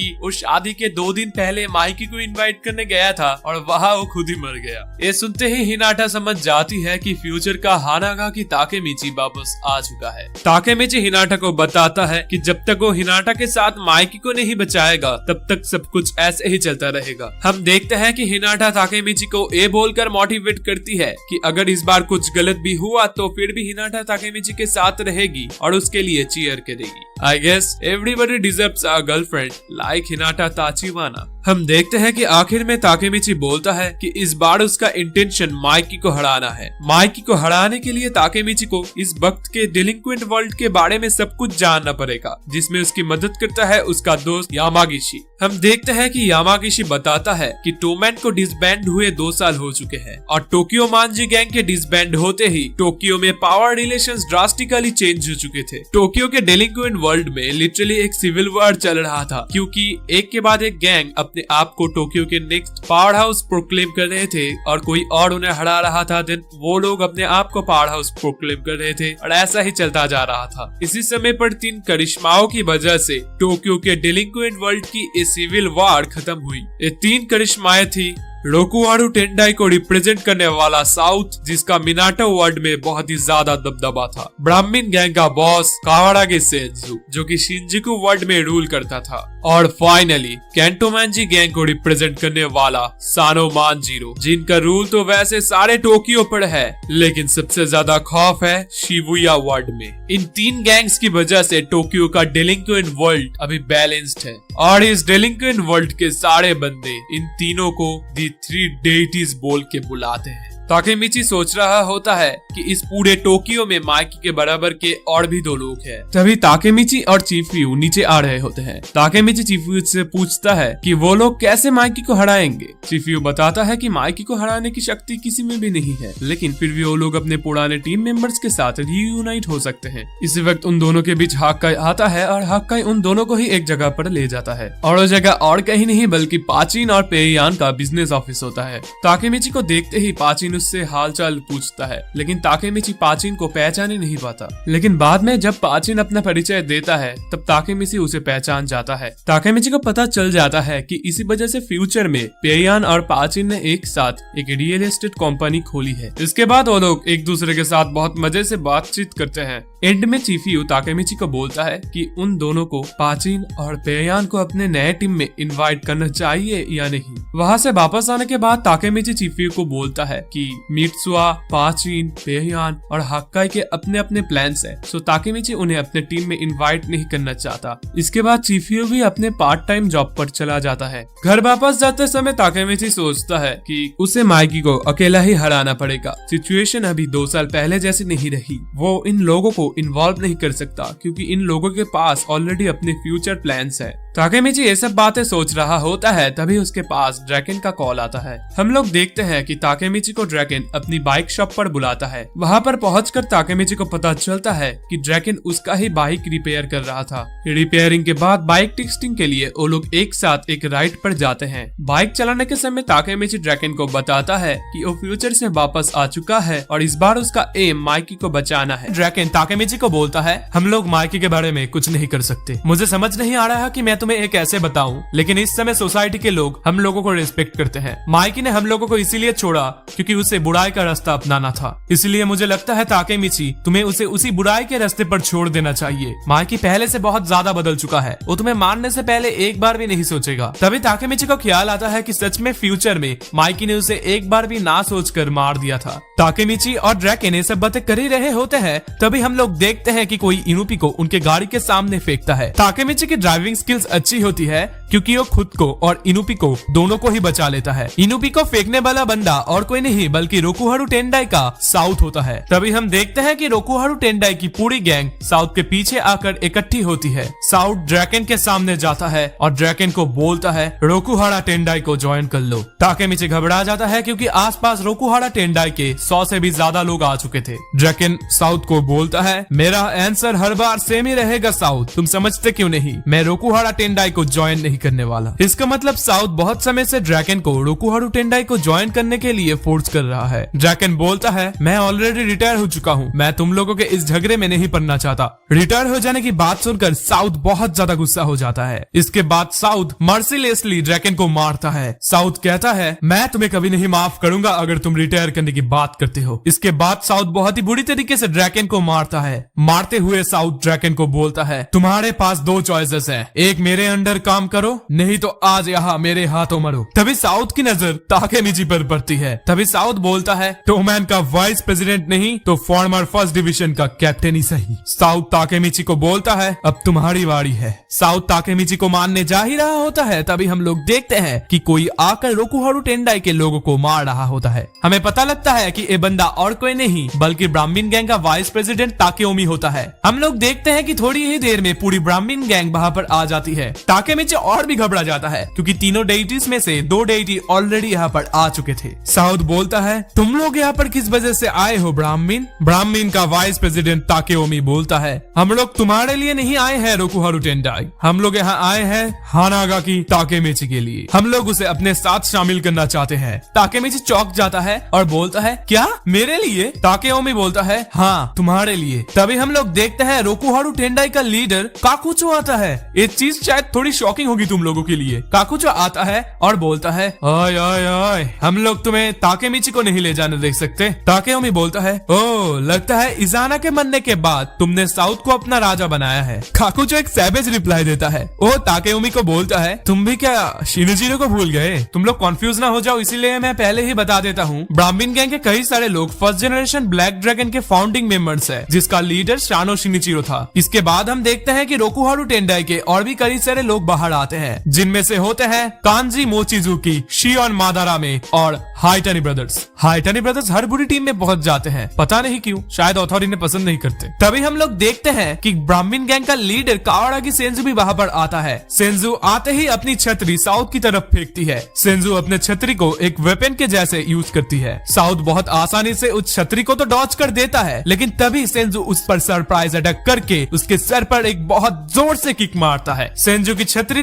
ताकेमिची के पास ही गिरी थी, इसीलिए सेंजू ताकेमिची को अपनी छतरी वापस देने को बोलता है। सेंजू बोलता है चलो अभी रोकुहारू टेंडाई के लोगों को जान से मार डालते हैं। ताकेमिची बोलता है तो ये है ब्राह्मण का लीडर। हम लोग देखते हैं कि मादारा में शियोन हमेशा की तरह फेंक रहा होता है और वो बोलता है कि वो अकेला ही सेंजू को हरा देगा। तभी ब्राह्मण का एक बंदा आता है और शियोन को बुरी तरीके से मार कर बेहोश कर देता है। वो बोलता है तुझे तो मैं हमेशा के लिए सुला दूं। ये बंदा ब्राह्मण का टॉप एग्जीक्यूटिव काइजो होता है। हम देखते हैं कि मादारा में शियोन हमेशा की तरह एक रैपट में सो चुका है। इनुपी जाकर ताकेमिची को बोलता है यह है केइजो अराशी, ब्लैक ड्रैगन के फर्स्ट जनरेशन का एक और फाउंडिंग मेंबर। इसे सब लोग बेंकाई नाम से जानते हैं। बेंकाई सेंजू को बोलता है आज हम लोग यहाँ पर फाइट करने नहीं आए हैं, हमारा आज का मेन मोटिव है ताकेमिची को स्काउट करना। क्या तुम इस मोटिव को भूल चुके हो? काकुजो ये बात सुनता है और दौड़ते हुए आकर बहुत ही ज्यादा गुस्से से बेंकाई को मार के दूर भेज देता है। काकुजो बोलता है इसलिए तो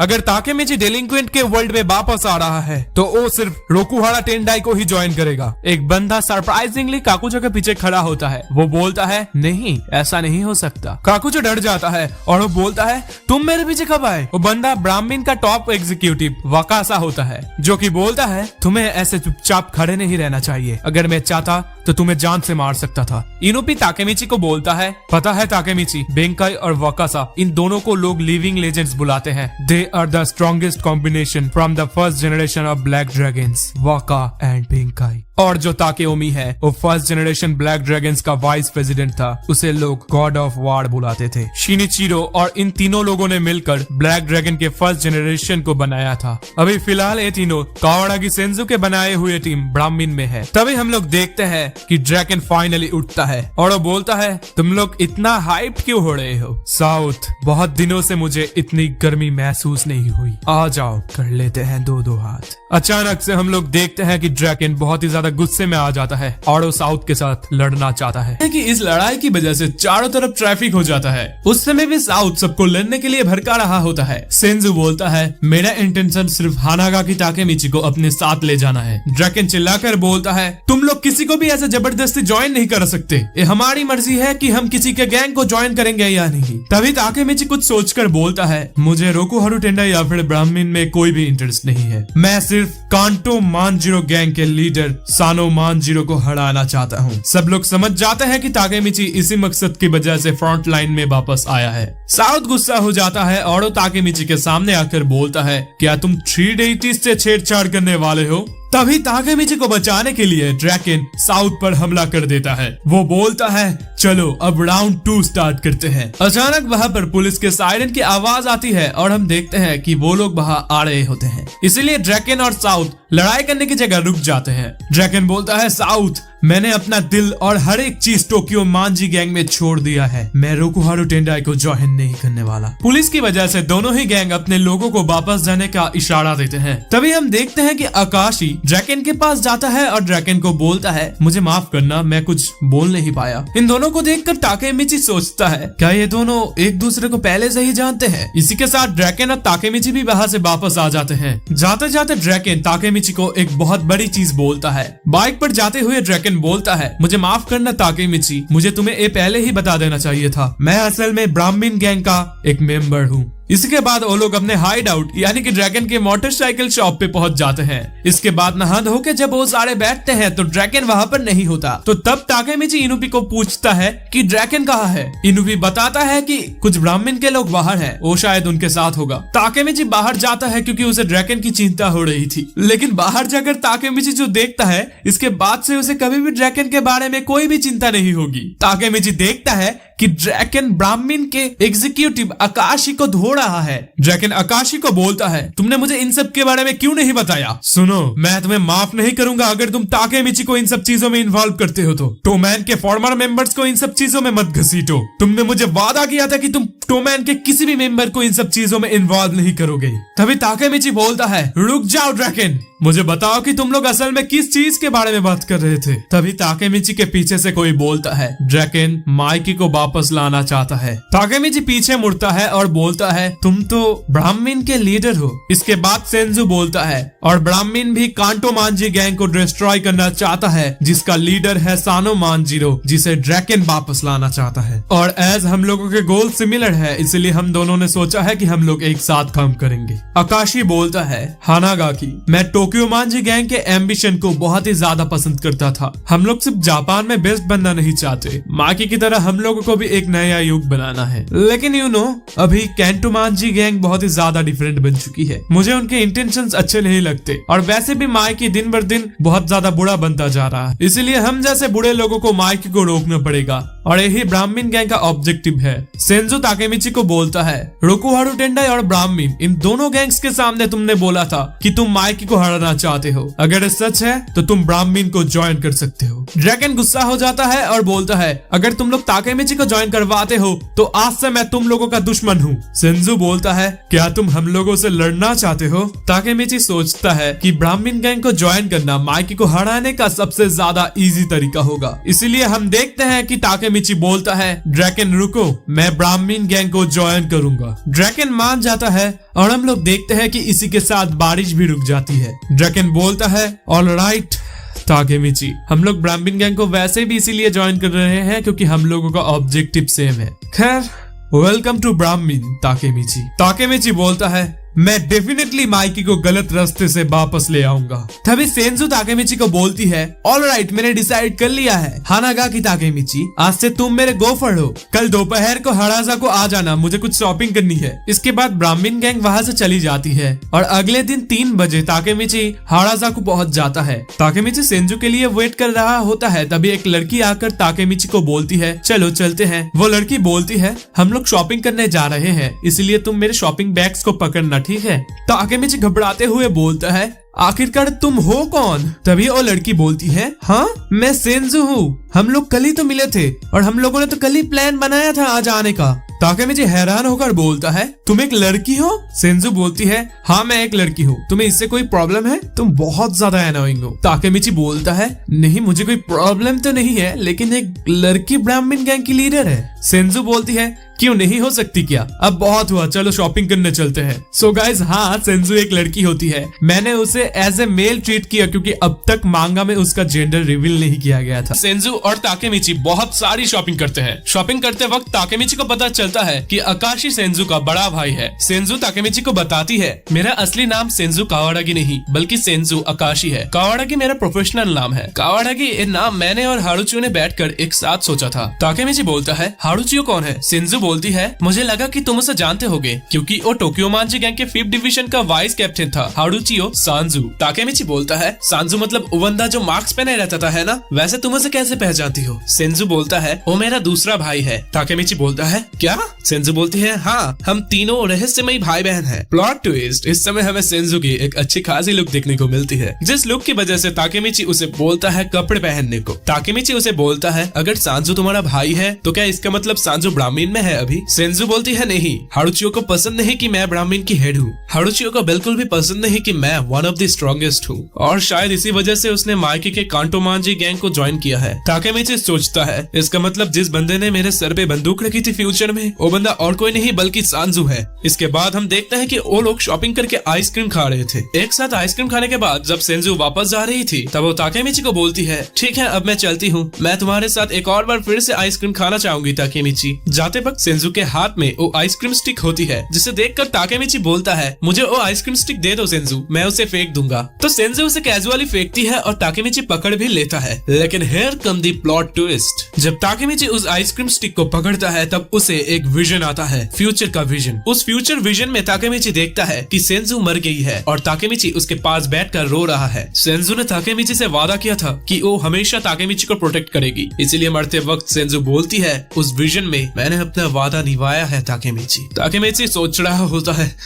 ये विजन असली था क्या? सीन चेंज होता है और हम लोग देखते हैं कि ताकेमिची ड्रैगन के साथ होता है। ताकेमिची तभी भी उस विजन के बारे में सोच रहा होता है जहाँ पर सेंजू मर गई थी। ये देखकर ड्रैगन बोलता है, ताकेमिची तुम इतना किस बारे में सोच रहे हो? ताकेमिची बोलता है, अरे नहीं मैं किसी भी बारे में नहीं सोच रहा था। हम देखते हैं कि ड्रैगन ताकेमिची को अपने घर ले आता है। वो अभी भी वहाँ पर रहता है जहाँ पर वो पहले रहता था। ताकेमिची और ड्रैगन वहाँ पर लिफ्ट में ऊपर जाने के लिए चढ़ते हैं। ताकेमिची लिफ्ट में ऊपर जाने के लिए स्विच प्रेस करता है, लेकिन लिटरली तभी उसे एक विजन आता है है जहाँ पर उसके पेट से खून बाहर आ रहा था। ताकेमिची कुछ न बोलते हुए ड्रैगन के रूम पर चला जाता है। और वैसे तुम लोगों को तो पता है कि ड्रैगन कहाँ पर रहता है। ताकेमिची ड्रैगन को बोलता है तुम्हारा ए रूम तुम्हारे पहले रूम से काफी बड़ा है। ड्रैगन के रूम के एक वॉल पर बहुत सारे पिक्चर्स होते हैं, जिसे देखकर ताकेमिची बोलता है तुम्हारे पास तो हम लोगों की बहुत सारी पिक्चर्स है ड्रैगन कुन, यहाँ पर इवन मेरी भी पिक्चर है। वहाँ पर एम्मा की भी एक पिक्चर होती है, जिसे देखकर ड्रैगन बोलता है इवन नाउ एम्मा मेरे सपने में आती है और मुझसे बात करती है। एम्मा मेरे सपने में आकर मुझे बोलती है माइकी को बचा लो, मैं माइकी को अकेला नहीं छोड़ सकता ताकेमिची, तो मुझे बताओ ताकेमिची फ्यूचर का माइकी अभी कैसा है। ताकेमिची बोलता है फ्यूचर का माइकी अच्छा नहीं है, वो बहुत ज्यादा पतला हो चुका है। उसे देखकर ऐसा लगता है कि वो बहुत दिनों से सोया नहीं है। अभी वो एक क्रिमिनल ऑर्गेनाइजेशन का लीडर है जिसका नाम है बॉन्टेन। और एक बात उसने मुझे बोला था कि वो उसके अंदर के डार्क इंपल्स को कंट्रोल नहीं कर पा रहा। इस बार के फ्यूचर में मैंने हिनाटा को बचा लिया था। जो लोग पिछली बार मारे गए थे वो सभी जिंदा थे। और ये वाला फ्यूचर बहुत ही ज्यादा ऑब्वियस था क्योंकि माइकी ने खुद मुझे बोला था कि वो सबको प्रोटेक्ट करेगा। इस फ्यूचर में सभी खुश हैं सिवाय खुद माइकी के। ड्रैगन बोलता है माइकी अपने डार्क इंपल्स को कंट्रोल नहीं कर पा रहा। यही बोला ना तुमने ताकेमिची, शायद ये डार्क इंपल्स कुछ ऐसी चीज है जिसकी वजह से माइकी ने अपने आप को हम लोगों से दूर कर दिया। एक्चुअली उसने हम टोमैन के लोगों को बहुत ही ज्यादा मारा था, शायद इसी वजह से, क्योंकि वो चाहता था कि हम लोग उससे और कोई कनेक्शन नहीं रखे। ताकेमिची बोलता है क्या तुम लोगों के साथ इस बार ऐसी चीजें हुई थी। ड्रैगन बोलता है मुझे पता नहीं कि डार्क इंपल्स क्या है, लेकिन लगता है कि इस डार्क इंपल्स की वजह से ही हम सारे लोग बुरी तरीके से हार गए थे। मुझे लगता है कि माइकी चाहता है कि हम लोग उसे हेट करें, जिसकी वजह से हम लोगों के बीच एक दूरी क्रिएट हो जाए। मुझे लगता है कि माइकी ने अपने दोस्ती को सैक्रिफाइस कर दिया अपने वादे को पूरा करने के लिए। ड्रैगन फिर से ताकेमिची को बोलता है मैंने कन्फर्म कर लिया है ताकेमिची, मैं जो कर रहा हूँ वो गलत नहीं है और अब तुमने भी ब्राह्मण को ज्वाइन कर लिया है तो बेहतर होगा कि तुम आगे आने वाले प्रॉब्लम्स के लिए तैयार रहो, क्योंकि हम लोग माइकी को फिर से हमारे पास वापस लाने वाले हैं। ताकेमिची बोलता है हाँ हम लोग जरूर माइकी को अपने पास वापस लाएंगे। तभी हम लोग देखते हैं कि ताकेमिची के ऊपर कुछ गिरता है जो कि लाल रंग का था। एग्जैक्टली यही सीन ताकेमिची ने अपने विजन में देखा था और ताकेमिची ने सोचा था कि ये लाल रंग की चीज असल में ब्लड है। बाद में हम लोगों को पता चलता है कि ये लाल रंग की चीज असल में टोमेटो जूस थी। इस घटना के बाद ताकेमिची समझ जाता है कि जो विजन उसने देखा था वो असल में भविष्य की झलक है। गाइस वीडियो में आगे बढ़ने से पहले एक चीज बोलना चाहता हूँ, वैसे तो जरूरी नहीं है लेकिन वीडियो को लाइक कर दो ज्यादा से ज्यादा और शेयर भी कर दो। इस वीडियो का लाइक है सिर्फ 500। हम लोग देखते हैं ब्राह्मण गैंग के लीडर्स यानी कि सेंजू और आकाशी किसी इलीगल बिजनेसमैन के साथ कोई डील कर रहे होते हैं, लेकिन ये डील बहुत जल्दी ही कैंसिल हो जाती है क्योंकि सेंजू गुस्सा हो गई थी। पता है क्यों? क्योंकि ये बिजनेसमैन इलीगल प्रोस्टिट्यूशन का बिजनेस करता है, जिसके वजह से सेंजू गुस्सा हो गई थी। सीन चेंज होता है और हम लोग देखते हैं कि ताकेमिची ब्राह्मण के हाइड आउट पर आया होता है, जो कि एक बड़ी सी बिल्डिंग होती है जहाँ पर इवन सीसीटीवी कैमरास भी होते हैं। नीचे जाते ही उसे ड्रैगन मिलता है जो कि उसे बताता है ब्राह्मण के हाइड आउट पर हर एक रात ऐसी फाइटिंग मैचेस होती हैं जिसे टोक्यो के अमीर लोग कंप्यूटर के माध्यम से देखते हैं और सट्टा लगाते हैं, और शायद यही फाइटिंग मैचेस ब्राह्मण के मेन सोर्स ऑफ इनकम में से एक है। तभी हम देखते हैं कि सेंजू आती है और सेंजू के आने के बाद ही माहौल में एक अलग ही हाइप क्रिएट होती है। सारे ब्राह्मण के मेंबर्स सेंजू का नाम लेके चिल्ला रहे होते हैं। सेंजू चलते हुए फाइटिंग मैच को रोक देती है क्योंकि उसे कुछ अनाउंस करना था। सेंजू सबको चिल्लाकर बोलती है आज मैं एक नए मेंबर को इंट्रोड्यूस करने वाली हूँ, सामने आ जाओ, हानागाकी ताकेमिची। ये वही हानागाकी ताकेमिची है जिसने ब्लडी हैलोवीन पर ड्रैगन की जान बचाई थी। ये वही बंदा है जिसके सामने ताइजू ने बैटल ऑफ क्रिसमस पे घुटने टेक दिए थे। The hero of canto incident, जिसके लीड ने लगभग तेंजिको को हरा ही दिया था। टोमैन के फॉर्मर फर्स्ट डिवीजन का कैप्टन और ब्लैक ड्रैगन के आखिरी जनरेशन का आखिरी लीडर हानागाकी ताकेमिची। आज से तुम ब्राह्मण के भी मेंबर हुए। इसके बाद हम देखते हैं कि ताकेमिची अपने ब्राह्मण का आउटफिट पहनता है और कसम से यार ये वाला सीन बहुत ही ज्यादा आइकॉनिक लगेगा जब ये एनिमे में अडैप्ट होगा। इस एपिसोड के बाद से टोक्यो रिवेंजर्स का पूरा प्लॉट ही चेंज हो जाएगा। Back to the story, scene आता है सेंजू पे। सेंजू बहुत ही ज्यादा जोश में बोलती है वो समय आ चुका है, 14 जुलाई को ब्राह्मण गैंग रोकुहारू टेंडाई और कांटो मांजी गैंग को हराएगी। Finally the battle of 3 deities शुरू होने वाला है। सीन चेंज होता है और हम आ जाते हैं ताकेमिची के घर पे, जहाँ पर हम देखते हैं कि ताकेमिची अपने बिस्तर पर बैठे बैठे सेंजू के बारे में ही सोच रहा था। क्या फंस गए बामुन की लड़की के चक्कर में। ओए ओए ओए देखो देखो हमारे शर्म के चेहरा कैसे लाल हो रहा है। मैं क्या करूं, फिर जॉब छोड़ दूं?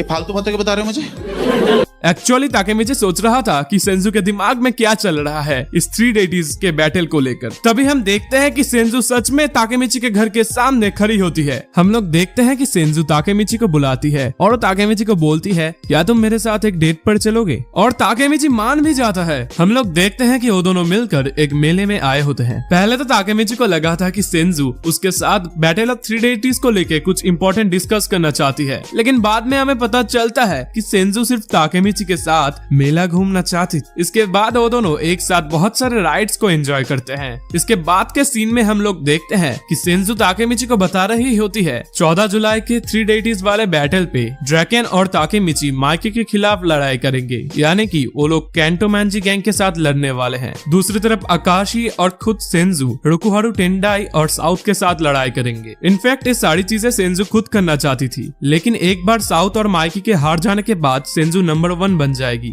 और यही सेंजू का सपना है। थोड़ी देर बाद वो दोनों एक तांजाकू ट्री के पास आते हैं। तांजाकू एक इवेंट भी हो सकता है जहाँ पर लोग अपनी इच्छाओं को पेपर पे लिखते हैं। इसके बाद वो लोग इस पेपर को बैम्बू ट्री पे लटका देते हैं और उनके इच्छा को पूरी कर देने की मन्नत मांगते हैं। शायद ताकेमिची ने मन्नत में सेंजू को मांग लिया होगा। हम देखते हैं ताकेमिची की इच्छा होती है माइकी को हराने का, जिसे देखकर सेंजू अपनी इच्छा में लिखती है कि उसे ताकेमिची की रक्षा करनी है। हम देखते हैं कि सेंजू ताकेमिची को बोलती है, क्या हम दोस्त बन सकते हैं? ऑफ कोर्स ताकेमिची मान जाता है और अपना दोस्ती का हाथ आगे बढ़ाता है। इसके साथ ही साथ ताकेमिची बोलता है, वेल इन दैट केस अगर तुम्हें भी कुछ होता है तो मैं डेफिनेटली तुम्हारी रक्षा करूंगा। सेंजू शर्माते हुए बोलती है, पागल, मुझे तुम्हारे प्रोटेक्शन की जरूरत नहीं पड़ेगी। इसके बाद हम देखते हैं कि वो दोनों फाइनली हाथ मिलाते हैं। हाथ मिलाते ही ताकेमिची को फिर से एक फ्यूचर की झलक दिखती है और इस फ्यूचर विजन में भी ताकेमिची को दिखता है कि सेंजू मर चुकी है। उस विजन में हम लोग देखते हैं कि सेंजू मरते वक्त बोल रही है, मैंने अपना वादा निभाया है ताकेमिची। लेकिन असल में मरने कौन वाला है, क्योंकि कुछ ही देर पहले ताकेमिची ने वादा किया था कि वो माइकी को हराएगा,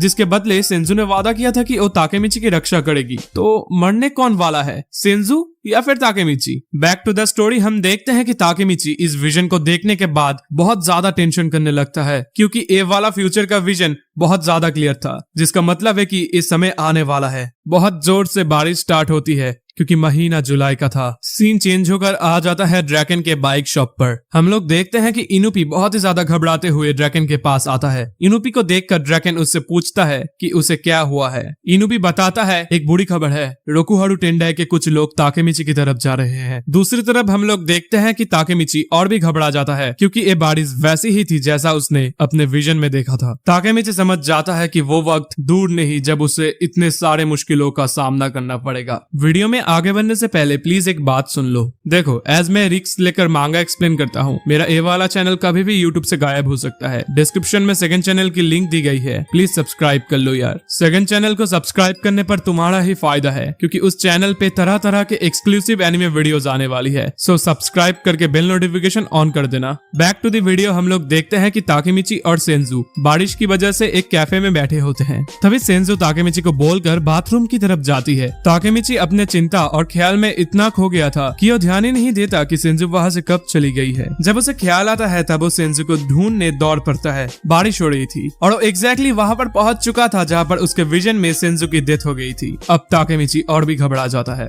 तभी बहुत सारे लोग ताकेमिची के सामने आ जाते हैं और ये और कोई नहीं बल्कि रोकुहारू टेंडाई के लोग होते हैं। उनमें से एक बंदा बोलता है, मुझे विश्वास नहीं हो रहा कि तुम ही हानागाकी ताकेमिची हो। उस गैंग में एक और बंदा बोलता है, ये करने से पहले हमें पहले साउथ से बात कर लेनी चाहिए। उनमें से जो मेन बंदा होता है वो उसको रिप्लाई देते हुए बोलता है, चिंता मत करो, हम जैसे छोटे बंदों को बड़ी बड़ी पोजीशंस पाने के लिए ये सब करना पड़ता है। एक और बंदा बोलता है, क्या तुम सच में ये काम करने वाले हो? गैंग का मेन बंदा बोलता है, मैं अपने जिंदगी को दांव पर लगा रहा हूँ, लेकिन ट्विस्ट ये है कि मैं इस बेबी को यूज करने वाला हूँ। और हम देखते हैं कि ये बेबी बच्चा नहीं बंदूक होता है। वो बंदा ताकेमिची के ऊपर बंदूक तान देता है। तभी अचानक से सेंजू दौड़ते हुए ताकेमिची को बचाने आ रही होती है। ताकेमिची समझ जाता है कि सेंजू की डेथ उसकी वजह से ही होने वाली है। वो बार बार सेंजू को रुकने के लिए बोलता है, लेकिन सेंजू उसकी एक भी नहीं सुनती। ऑन द अदर साइड उस बंदे का ध्यान अब सेंजू की तरफ चला गया था। वो बंदा भी ताकेमिची को हिलने के लिए मना कर रहा था, लेकिन सेंजू ताकेमिची के सामने आ जाती है और वो बंदा लगभग फायर करने वाला ही था। वो बंदा गोली चला देता है, लेकिन उसी वक्त ताकेमिची सेंजू के सामने कूद जाता है। हम देखते हैं कि ताकेमिची और सेंजू दोनों ही गिर चुके हैं। गोली चलाने के बाद वो बंदा बोलता है, क्या गोली लगी? मैंने उसे मार दिया। सेंजू को दिखाया जाता है जो कि ठीक होती है और वो चिल्ला रही होती है, हानागा की। तो आखिरकार गोली किसे लगी है? ताकेमिची बिल्कुल ठीक है। ताकेमिची सेंजू को बोलता है, तुम मर नहीं सकती, तुम ठीक हो ना? हम देखते हैं कि रोकुहारू टेंडाई का वो बंदा बोलता है, तुमने मेरे गोली को डॉच कैसे किया?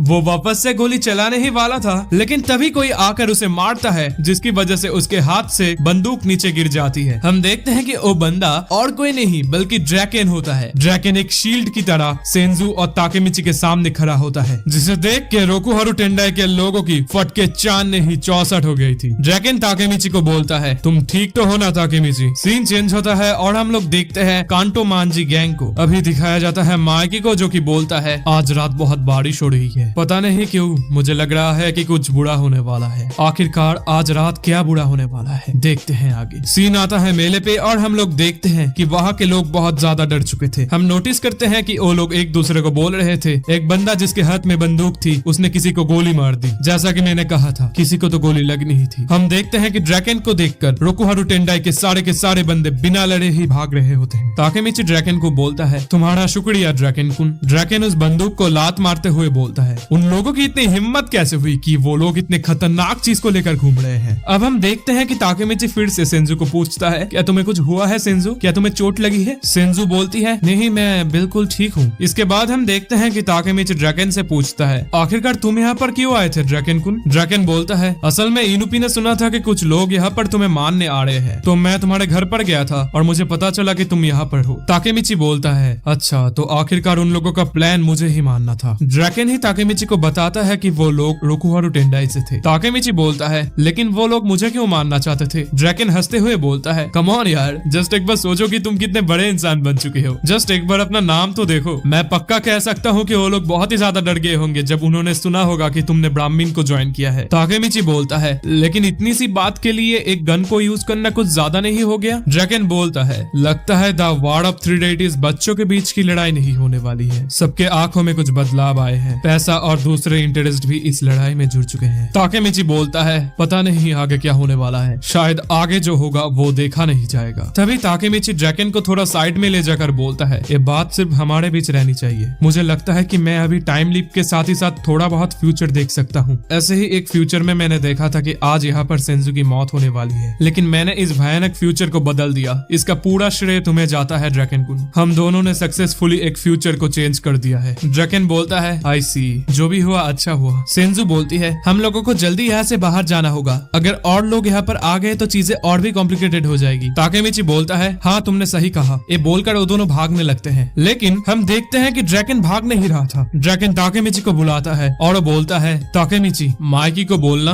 और परेशानी मत खड़ी करने को। ताकेमिची बोलता है, ये बात तुम माइकी को खुद बोल देना। ड्रैकेन बोलता है, हाँ मैं उसे खुद ही बता देता, लेकिन अफसोस मैं बच नहीं पाऊंगा। यही बोलकर ड्रैकेन नीचे गिर जाता है। मैं इतने तक ही जा सकता था। इसी के साथ हम देखते हैं कि ड्रैकेन को एक नहीं बल्कि 3 गोली लगी होती है। उस समय जो अहम वक्त पर ताकेमिची और सेंजू के सामने आया था, वो बंदा जिसे गोली लगी थी वो ड्रैकेन ही है। ड्रैकेन सोच रहा होता है, चारों तरफ कोई साउंड नहीं है, मेरा हाथ भी नहीं हिल रहा, आसमान और भी धुंधली होती जा रही है। ताकेमिची ड्रैकेन के पास आकर उसे बोलता है, ड्रैकेन ड्रैकेन भाई मैंने एम्बुलेंस बुला ली है, हम लोग तुझे बचा लेंगे। सीन आता है ड्रैकेन पे, जो कि सोचता है, समझ गया मैं मरने वाला हूँ। ताकेमिची बोलता है, क्या बोल रहे हो ही नहीं सकता कि तुम मर जाओगे। तुम्हें पता है ना, कल तुम्हें लगेगा कि आज कुछ भी नहीं हुआ है ना ड्रैकेन कुन, तुम ड्रैकेन हो, तुम मर नहीं सकते। ड्रैकेन ताकेमिची को बोलता है, ताकेमिची मेरे मरने के बाद खुद को ब्लेम मत करना, ठीक है? कभी भी ये मत समझना कि मेरी मौत इसलिए हुई क्योंकि तुम फ्यूचर से वापस आए थे। ये सिर्फ इसीलिए हुआ क्योंकि मैंने ही ऐसा चाहा था। मैं अपनी खुद की इच्छा से मर रहा हूँ। जो जिंदगी तुमने मुझे दी थी, मैं खुशी से वो जिंदगी तुम्हारे लिए दे सकता हूँ। तुम समझ गए ना ताकेमिची? ताकेमिची बोलता है, हाँ ड्रैकेन कुन, मैं समझ गया। ड्रैकेन बोलता है, जब मैं एलिमेंट्री स्कूल में था तब मैं हमेशा हार जाता था, क्योंकि मैं हमेशा बड़े लड़कों के साथ लड़ाई करता था। हारने के बाद मार खा के जब मैं नीचे गिरा हुआ होता था तब मैं इस आसमान को देखता था और मुझे हमेशा अच्छा लगता था इसे देख के। ताकेमिची बोलता है मुझे भी ये चीज थोड़ी थोड़ी पता है। ड्रैकन बोलता है माइकी को इस आसमान के बारे में कुछ भी नहीं पता। हमेशा जीतना अच्छा है लेकिन कभी भी ना हारना एक बोझ है। तुम्हें पता है ताकेमिची, मैं सच में उसे बहुत ज्यादा प्यार करता था। माइकी के ऊपर बहुत ज्यादा बोझ है लेकिन वो हमेशा हंसता रहता था। मैंने उसके साथ हुए अच्छे और बुरे दोनों चीजों को ही देखा है। इसी वजह से मैं हमेशा उसके लिए कुछ करना चाहता था। ताकेमिची, क्या एक आखिरी बार मैं एक फुद्दू चीज बोल सकता हूँ? माइकी का ख्याल रखना। ताकेमिची बोलता है मैं जरूर रखूंगा। इसके बाद ड्रैगन अपनी आखिरी शब्द बोलता है मैं तुम्हारे पास आ रहा हूँ एम्मा। हम देखते हैं कि ताकेमिची बात भी नहीं कर पा रहा। तभी एम्बुलेंस आती है। ताकेमिची डॉक्टर्स के पास जाकर बोलता है तुम उसे बचा लोगे है ना? वो डॉक्टर ताकेमिची को बोलते हैं अनफॉर्चुनेटली वो पहले ही मर चुका है। ड्रैगन के डेड बॉडी को लेकर एम्बुलेंस चली गई थी। सिंजू ताकेमिची को बोलती है हानागाकी अभी तुम क्या करने वाले हो? ताकेमिची को कुछ भी समझ नहीं आ रहा था, फिर भी वो बोलता है मुझे माफ करना। क्या कहा तुमने? तभी हम देखते हैं कि ताकेओमी वहाँ पर दौड़ते हुए आता है। वो आकर सिंजू को बोलता है डैम इट, ये सब कैसे हो गया? मैं अभी के अभी रोकुहारू टेंडाई को तबाह कर दूंगा। इसके बाद ताकेओमी बेनकाई को इशारा देता है। उसके इशारे देते ही बेनकाई सबको बोलता है सारे के सारे यहाँ पर असेंबल हो जाओ, ये एक इमरजेंसी मीटिंग है। तभी हम देखते हैं कि सिंजू ताकेओमी को रोकने की कोशिश करती है। वो बोलती है हम ये सब आज नहीं कर सकते, क्या तुम पागल हो चुके हो ताकेओमी? ताकेओमी बोलता है तो हम एक काम कब करेंगे सिंजू? सिंजू बोलती है मुझे ये सब नहीं पता, एटलीस्ट हमें काम आज नहीं करने वाले तो क्या कर सकते हैं हम लोग? यूं ही बैठे रहेंगे? ड्रैगन को मार दिया है उन लोगों ने। सुनो सेंसू, ये सिर्फ तुम्हारे नंबर 1 बनने की लड़ाई नहीं रही, इसमें अब खून खराबा होने वाला है। मैं खुद भी ऐसा नहीं चाहता था लेकिन रोकुहारू टेंडाई के लोगों ने हमें ऐसा करने पे मजबूर कर दिया है। तभी हम देखते हैं कि वहाँ पर बाइक पे बहुत सारे लोग आ जाते हैं और ये लोग और कोई नहीं बल्कि रोकुहारू टेंडाई की पूरी गैंग होती है। हम लोग देखते हैं साउथ को जो कि बोलता है लगता है हम लोग ड्रैगन के मौत के तमाशे पे बिल्कुल ठीक समय पे ही आ गए हैं, तो बिना किसी देरी के चलो ये लड़ाई शुरू करते हैं। ताकेओमी बोलता है सारा मामला आज हम यही निपट लेंगे साउथ। लेकिन तभी एक आवाज आती है और ये और किसी की नहीं, माइकी के बाइक की आवाज थी। हम देखते हैं कि माइकी आ चुका है ड्रैगन के मौत का बदला लेने। कोई कह रहा था शायद कि सीजन 5 बहुत ही ज्यादा बोरिंग है, इसमें कोई फाइटिंग सीन्स नहीं है। तुम गलत हो यार, सीजन 5 में सबसे ज्यादा डेडली फाइट्स होने वाली है। हम देखते हैं कि माइकी को देखकर सभी दंग रह गए थे, खास करके ताकेमिची। हमें दिखाया जाता है कि तीनों के तीनों 3 डेडीज के गैंग यहाँ पर आ चुके थे, यानी कि रोकुहारू टेंडाई, कांटोमांजी गैंग और ब्राह्मी। अभी तीनों गैंग के लीडर ऑर्डर दे देते हैं लड़ाई शुरू करने की और हम देखते हैं कि 3 डेडीज के बीच जंग छिड़ जाती है। लड़ाई शुरू होने के बाद भी सिंजू अपने गैंग ब्राह्मीन को रोकने की कोशिश कर रही थी, लेकिन उसके बात को सुनने कौन वाला था। माइकी कोकोनाई को बोलता है इन हालातों को एक बार अच्छी तरीके से देखो। कोकोनाई पूछता है क्या आप कुछ करने नहीं वाले बॉस? माइकी बोलता है ना, मैं कुछ करने नहीं वाला, मैं इस लड़ाई को सांजू तक छोड़ता हूँ। हम देखते हैं कि साउथ बोलता है मेरे पुराने तेंजुकु के लोगों, चलो इस लड़ाई के लिए कांटोमांजी गैंग को भूल जाते हैं, पहले ब्राह्मीन को हराते हैं। हम देखते हैं कि तेंजुकु के सारे पुराने लोग साउथ के लिए काम कर रहे होते हैं। हम देखते हैं कि ताकेओमी सबको मारते हुए आगे आ रहा होता है। तुम हंस किस बारे में रहे हो साउथ? सिंजू को पता था कि साउथ ताकेओमी को आसानी से हरा देगा, इसीलिए वो ताकेओमी को बचाने आगे जा रही होती है। लेकिन तभी उसके सामने वकासा आकर उसे रोक देता है और उसे बोलता है अपने आप को इस लड़ाई में इन्वॉल्व मत करो, ये लड़ाई कोई आम लड़ाई नहीं है, किसी की जान जा चुकी है आज, और वो बंदा कोई आम बंदा नहीं, ड्रैगन था। इसके बाद हम देखते हैं कि वकासा ताकेमिची को बोलता है सेंजो का ध्यान रखना हानागाकी, और इसके बाद वो खुद लड़ने चला जाता है। हम देखते हैं कि वकासा के साथ बेंकाई भी लड़ने जाता है क्योंकि वो दोनों एज ए डुओ लड़ाई करते हैं। दूसरी तरफ साउथ तक पहुंचने से पहले ताकेओमी को सारे रोकुहारू टेंडाई के लोग रोक देते हैं। ताकेओमी गुस्से के साथ साउथ को बोलता है तुमने ड्रैगन को क्यों मारा?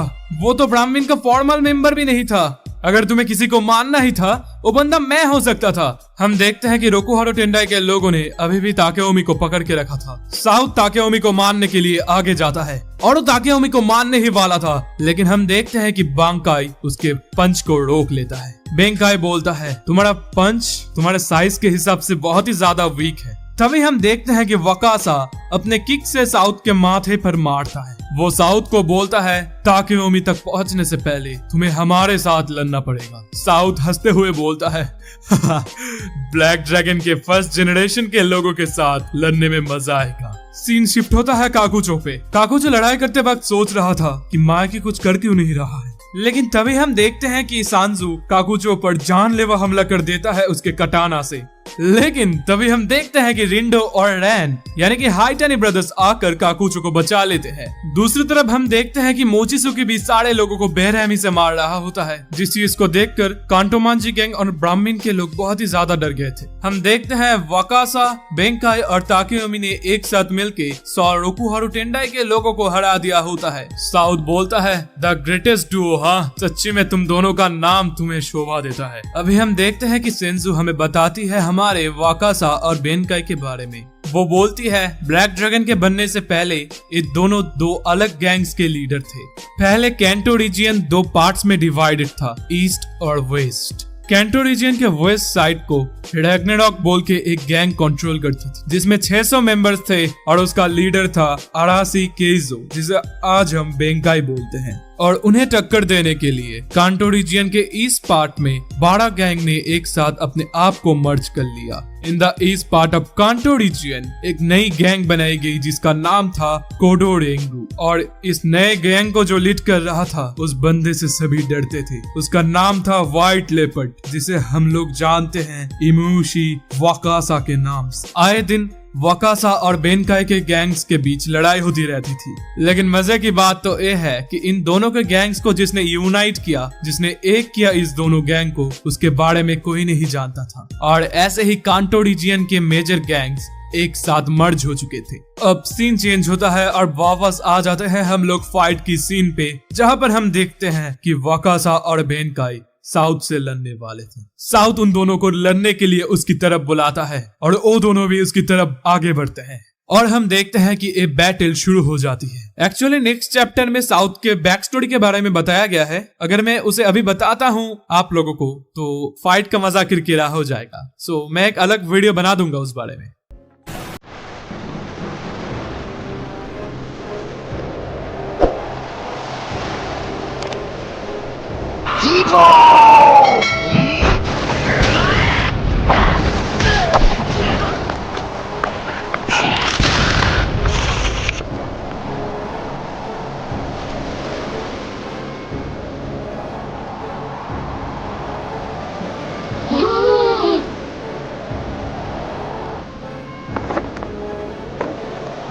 हम देखते हैं कि साउथ हारता नहीं बल्कि उठ खड़ा होता है। उसे कुछ भी फर्क नहीं पड़ा होता। वो बोलता है मैं अपने इस लड़ने की इच्छा को रोक नहीं पा रहा हूँ। माइकी साउथ को देखकर समझ जाता है कि साउथ के पास भी थोड़ी बहुत डार्क इंपल्स की पावर है। साउथ वकासा और बेनकाई को बोलता है तुम्हें क्या लगता है मैं तुम जैसे लोगों से हार जाऊंगा? और गाइस हम देखते हैं कि ये बोलने के बाद साउथ कुछ ही पल में वकासा और बेनकाई इन दोनों को ही हरा देता है।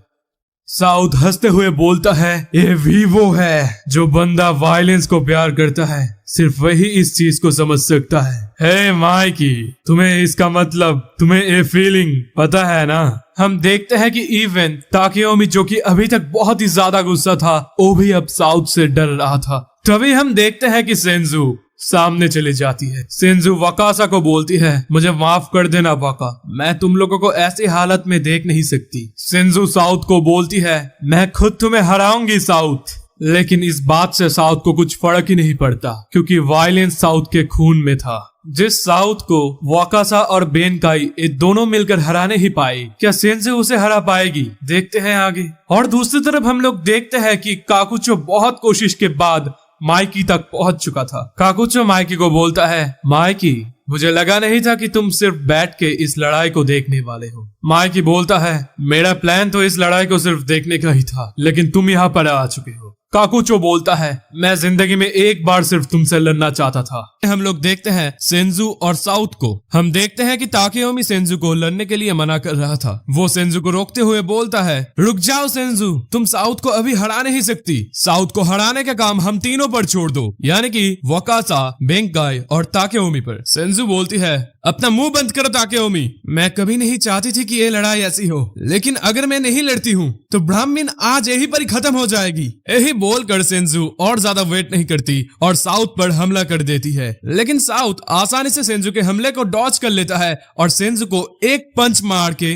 पीछे गिरा देता है। हम देखते हैं कि सेंजू अपने आप को संभाल लेती है। सेंजू को देखकर ताकेयोमी बोलता है, बहुत हो गया सेंजू, तुम वाका और बेंकाई को अंडर एस्टिमेट कर रही हो, तुम्हें फाइट नहीं जीत सकती। ताकेमिची ताकेयोमी को बोलता है, तुम कहना क्या चाहते हो ताकेयोमी सा? ये बोलने पर ताकेयोमी ताकेमिची को बताता है, सेंजू अकेली कुछ भी नहीं कर पाती, उसके पास ब्लैक ड्रैगन के फर्स्ट जनरेशन का सपोर्ट था, इसीलिए वो और ब्राह्मण गैंग इतने दूर तक आ पाई है। ताकेमिची बोलता है, तब तो सीन बुरा है। सेंजू बोलती है, मैं उलझ गई थी, अब मैं ठीक से लड़ूंगी। यही बोलकर सेंजू फिर से साउथ के ऊपर सामने से वार करती है। साउथ भी फुल चौड़ से बोलता है, मर जाओ ब्राह्मण। सेंजू बहुत ही तेज रफ्तार में साउथ की तरफ जा रही होती है। सेंजू सोच रही होती है, मैं कब से अपने पोटेंशियल को इतने ज्यादा अवॉइड करने लगी। इसी के बाद अचानक से एक लाइट इंपल्स सेंजू के ऊपर आती है और उसकी रफ्तार दुगनी हो जाती है, जिसके वजह से सेंजू आसानी से साउथ के पंच को डॉच कर लेती है और डॉच करने के बाद वो साउथ के मुंह के ऊपर एक ब्रूटल किक मारती है। साउथ उस किक की वजह से नीचे गिर जाता है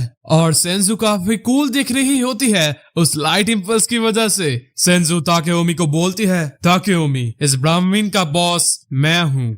नेक्स्ट वाले चैप्टर में हमें एक फ्लैशबैक दिखाया जाता है जो कि बेसिकली ताकेयोमी का फ्लैशबैक होता है। हम देखते हैं वो बोलता है, फर्स्ट ब्लैक ड्रैगन का जनरेशन इस पूरे जापान को रूल करती थी, जिस टीम में मैं वाइस कैप्टन था। सभी मुझसे डरा करते थे क्योंकि मेरे डिसीजंस ये डिसाइड करते थे कि कोई लड़ाई कैसे खत्म होगी, इसलिए मुझे बुलाया जाता था द गॉड ऑफ वार। लेकिन ये क्रेडिट्स मुझे नहीं मिलने चाहिए, मैं बचपन से ही एक ऑर्डिनरी बच्चा था। ताकेयोमी कंटिन्यू करता है और बोलता है, लेकिन मेरा चाइल्डहुड का दोस्त शानो शिनिचिरो, सभी उसकी तरफ रहस्यमयी तरीके से आकर्षित हो जाते थे। वो दिल का बहुत ही ज्यादा साफ और दयालु था। वो कभी अपने से ज्यादा ताकतवर लोगों से लड़ता नहीं था। उसने कभी भी एक फाइट नहीं जीती एंड उससे भी बड़ी बात, वो एक क्राई बेबी था। लाइक ताकेमिची, हम लोग उसे प्यार से द वीक किंग बुलाते थे। इवन जो लोग उससे लड़ते थे वो लोग भी एट द एंड उसे पसंद करने लगते थे, जैसे कि बेंकाई और वाकासा दोनों ही शिनिचिरो में बहुत ही ज्यादा इंटरेस्टेड थे और मैं तो हमेशा शिनिचिरो के साथ था ही। और एक दिन ऐसे ही शिनिचिरो ने हम तीनों के साथ एक टीम बनाया जहां पर उसने मुझे यानी कि ताकेयोमी को वाइस प्रेसिडेंट बनाया था और उसी के बाद से सारे लोग मुझे गॉड ऑफ वॉर बुलाते थे, जिस नाम के नशे में मैं पूरा डूब चुका था। लेकिन जब हमारी टीम यानी कि दी ब्लैक ड्रैगन्स जापान की नंबर 1 टीम बन गई, तब शिनिचिरो ने एक गैंग डिसबैंड कर दी थी। ब्लैक ड्रैगन के डिसबैंड होने के बाद भी टाउन के सारे लोग मुझे एज ए वीआईपी ट्रीट करते थे। मैं लिटरली ऐशो आराम की जिंदगी जी रहा था, लेकिन दिन बीतते गए और मेरा इन्फ्लुएंस भी चला गया और 5 साल में ही मैं अपने कर्जे भरते फिर रहा था। और ये वही समय था जब मुझे पता चला मेरा बचपन का दोस्त शिनिचिरो मर चुका है। और इसी के बाद जब मैं अपने लोएस्ट पोजीशन पे था, तभी सेंजू ने अपनी एक टीम बनाई ब्राह्मण, जिसका अगेन मैं वाइस प्रेसिडेंट था। नाउ हम लोग वापस आ जाते हैं प्रेजेंट में, जहां पर सेंजू अभी भी साउथ के साथ लड़ रही थी। हम देखते हैं कि साउथ नीचे गिरा हुआ है और सेंजू उसके सामने खड़ी हुई है। हम देखते हैं कि ताकेयोमी रो रहा होता है क्योंकि उसे लगता है कि इस सारी उसकी ही गलती है, लेकिन सेंजू बोलती है, जो अभी हो रहा है इसकी रिस्पॉन्सिबिलिटी मैं लूंगी। मैं तुम्हें रोक नहीं पाई, ये गलती मेरी है। मुझे तो लगता है कि ड्रैकन भी मेरी वजह से ही मरा है। मैं ब्राह्मण की लीडर होते हुए भी बहुत ज्यादा डिसअपॉइंटिंग हूँ। जो हो चुका है वो तो हो चुका है, मैं उसे बदल नहीं सकती, लेकिन अभी जो मैं कर सकती हूँ वो है साउथ को हराना। इसी बीच हम लोग देखते हैं कि साउथ भी उठ खड़ा होता है। वो बोलता है, बहुत समय हो गया, लड़ाई करने में इतना मजा मुझे बहुत दिन से नहीं आया। तुम्हारे साथ ये लड़ाई सच में बहुत ही ज्यादा मजेदार होती जा रही है। The unmatched Senju. Scene change होता है और हम लोग देखते हैं काकुचो और माइकी को, लेकिन माइकी ढंग से लड़ ही नहीं रहा था। उसने एक भी बार काकुचो पर अटैक नहीं किया है। काकुचो बोलता है, क्या हुआ माइकी, तुम लड़ क्यों नहीं रहे? अगर तुम्हें लड़ना ही नहीं था तो तुम यहाँ पर क्यों आए हो? काकुचो सोचता है मैं उसे बहुत समय से मार रहा हूँ, लेकिन लगता है उसे कोई फर्क ही नहीं पड़ रहा। लग तो ऐसा रहा है कि मैं एक भूत को मार रहा हूँ। लेकिन अभी सीन थोड़ा सा बॉम्बास्टिक होने वाला है। हमें दिखाया जाता है माइकी को, जो कि बोलता है केंचिन, मैं अंदर से खाली महसूस कर रहा हूँ। मुझे बुराई के अंधेरे ने चारों तरफ से घेर लिया है। और एक ही पल में हम लोग देखते हैं माइकी अपने डार्क इंपल्स के स्टेट में चला जाता है। थोड़ा सा सीन चेंज होता है और हम लोग देखते हैं सेंजू और साउथ को, जो कि अभी भी लड़ रहे होते हैं। और हम देखते हैं कि साउथ को भी बहुत ही ज्यादा मजा आ रहा होता है सेंजू के साथ लड़के। साउथ बोलता है इस लड़ाई ने एक नए फाइटिंग रिदम को जन्म दिया है और मैं इस लड़ाई को कंटिन्यू करना चाहता हूँ। साउथ बोलता है ये रिदम बहुत ही ज्यादा मजेदार है, मैं नहीं चाहता कि ये रिदम कभी भी खत्म हो, ये रिदम चलते जाए। हाँ, बहुत ही मजा आ रहा है इस फाइट में। यही बोलते ही साउथ सेंजू को मार के पीछे ढकेल देता है। सेंजू बुरी तरीके से नीचे गिर जाती है। ताकेमिची साउथ के रास्ते में था, इसलिए साउथ ताकेमिची को बोलता है हट जाओ हानागाकी ताकेमिची, और उसके कंधे पर हाथ रखता है। साउथ के ताकेमिची के कंधे पर हाथ रखते ही ताकेमिची को एक विजन आता है। उस विजन में हम लोग देखते हैं कि साउथ नीचे गिरा होता है, उसे बुरी तरीके से चोट लगी होती है। हम देखते हैं कि ताकेमिची उसके पास बैठकर रो रहा होता है और वो बोलता है साउथ मर चुका है। ताकेमिची सोचता है साउथ तो फिलहाल सेंजू की तरफ जा रहा है, लेकिन एक ऐसा विजन था उसके जैसा मॉन्स्टर मर चुका है। साउथ सेंजू की तरफ बढ़ रहा होता है, तभी हम लोग देखते हैं काकुचो उसके सामने आकर गिरता है और काकुचो बुरी तरीके से घायल था। और इसी के साथ हम देखते हैं डार्क इंपल्स माइकी को, जो कि अपना कंट्रोल खो चुका था। हम देखते हैं माइकी साउथ के सामने खड़ा हुआ है। साउथ माइकी को अप्रिशिएट कर रहा होता है और वो बोलता है तो तुम फाइनली आ चुके हो सानो मानजिरो। इसके बाद सभी को दिखाया जाता है। ताकेयोमी बोलता है अब तुम क्या करने वाले हो। सेंजू बोलती है रास्ते से हट जाओ माइकी, साउथ मेरा ओपोनेंट है। माइकी सेंजू की तरफ घूरता है और वो बोलता है क्या तुम साउथ के बाद मरना चाहती हो। सेंजू डर कर चुप हो जाती है।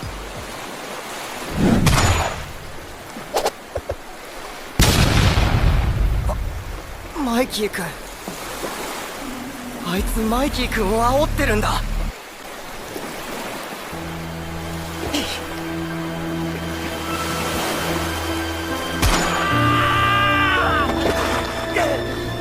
お前笑ってるか。お前は一体何者だ。どうやって死んで。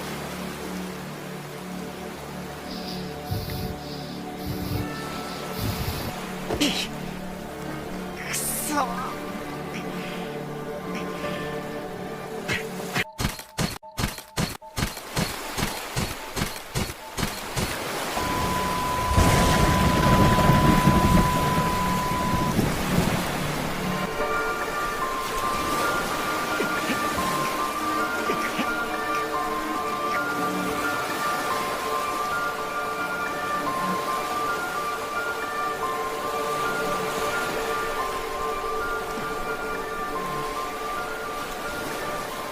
人生最後に最悪の走馬灯。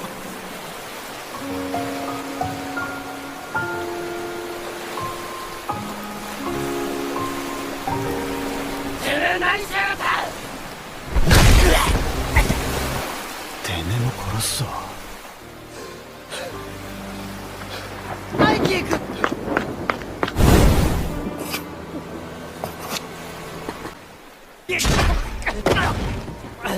もうやめろ。黙れ、殴り殺してやる。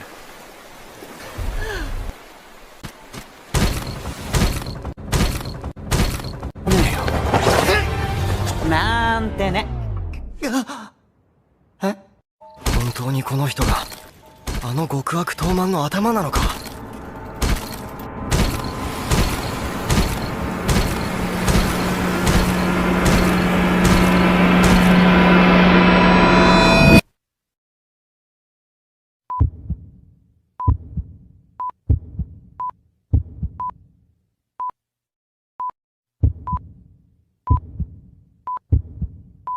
久しぶりに聞いたよ、タケミチ。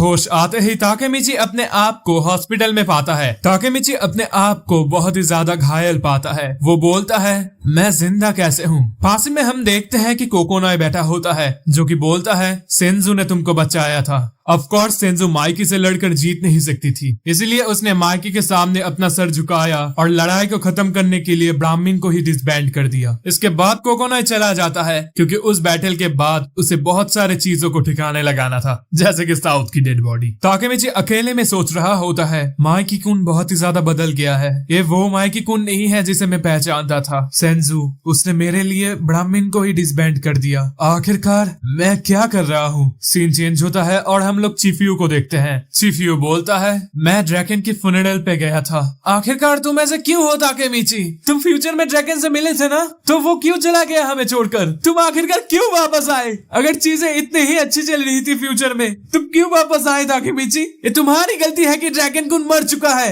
ऑब्वियसली हमें ऐसा बिल्कुल भी नहीं बोलना चाहिए किसी को जो कि अपनी पूरी कोशिश कर रहा हो सब कुछ ठीक करने की। चिफ्यू को भी ये बात समझ आता है और वो चुप हो जाता है। चिफ्यू ताकेमिची से माफी मांगता है, लेकिन ताकेमिची उसे बोलता है ठीक है चिफ्यू, ये बात मुझे भी पता है कि ये सारी मेरी ही गलती है, क्या तुम मुझे कुछ समय के लिए प्लीज अकेला रहने दोगे? इसके बाद हम देखते हैं कि चिफ्यू चला जाता है और उसके जाते ही हिनाटा ताकेमिची के रूम पे आ रही थी। उस समय ताकेमिची सोच रहा था अभी से मैं किसी और को अपने काम में इन्वॉल्व नहीं करूंगा, ये लड़ाई अब सिर्फ मेरी है। अब टाइम चेंज होता है और हम 3 हफ्ते बाद का सीन देखते हैं। हम देखते हैं कि हिनाटा ताकेमिची के पास बैठी हुई है और ताकेमिची से मिलने बहुत सारे लोग आए होते हैं, जैसे कि उसके स्कूल के दोस्त और टोमैन के दोस्त। वो सारे ताकेमिची को जल्दी से ठीक होने के लिए और जरूरत पड़ने पर उनकी मदद लेने के लिए बोलते हैं। लेकिन दूसरी तरफ ताकेमिची सोच रहा था कि वो अब किसी की मदद नहीं लेगा, वो उन सभी को अपने आप की मदद से ही प्रोटेक्ट करेगा। हिनाटा ताकेमिची को बताती है जब तुम 3 हफ्ते से बेहोश थे तब तुम्हारे एक दोस्त तुम्हें रोज देखने आया करते थे और तुम्हारे बारे में बहुत ही ज्यादा चिंतित रहते थे। तुम सच में बहुत ही ज्यादा लकी हो कि तुम्हारे दोस्त ऐसे हैं। ताकेमिची बोलता है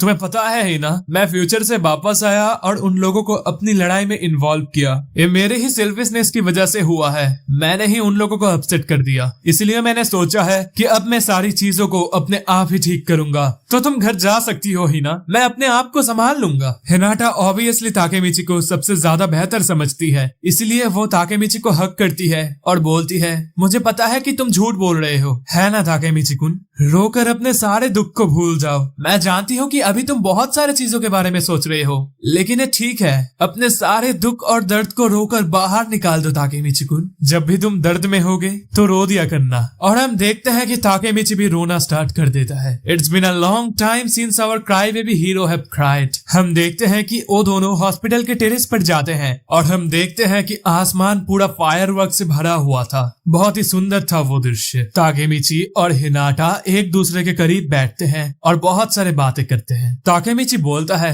मैंने तुम्हें बचाने के लिए बहुत ज्यादा मेहनत की है। तुम्हें बचाने की जर्नी में मेरी मुलाकात बहुत सारे लोगों से हुई। कुछ लोगों ने मुझे सपोर्ट किया तो कुछ लोग मेरे दोस्त बने, लेकिन मैंने सिर्फ अपने गोल को अचीव करने के लिए उन लोगों का यूज किया, जिसकी वजह से मैं उन लोगों को भी बचाना चाहता हूँ। मेरे हाथ उन लोगों से भर चुके हैं जिन्हें मैं बचाना चाहता हूँ, लेकिन मेरी जगह माइकी कुन ने उन सभी लोगों को बचाया जिन्हें मैं बचाना चाहता था। इसलिए इस बात को मैं मान नहीं पा रहा। फ्यूचर में सभी खुश थे सिवाय माइकी के। हिनाटा, क्या तुम्हें वो बात याद है जो तुमने मुझे मुसाशी श्राइन पे बोला था कि मैं ड्रैगन कुन नहीं हूँ, मैं माइकी भी नहीं हूँ, मैं सिर्फ ताकेमिची हूँ। ताकेमिची, ये भी ठीक है कि मैं उनके जैसा स्ट्रॉन्ग नहीं हूँ, क्योंकि ना ही ड्रैगन ना ही माइकी, मैं हानागा की ताकेमिची हूँ। तुमने ठीक ही कहा था, मैं दूसरों की मदद लूंगा, मैं उन्हें इन्वॉल्व करूंगा, क्योंकि मुझे माइकी कुन को वापस लाना है। मैंने सोच लिया है हिनाटा, मैं अब अपनी खुद की टीम बनाऊंगा, एक ऐसी टीम जो कि सबसे ज्यादा बेहतर होगी। सीन दिखाया जाता है 1 महीने बाद का।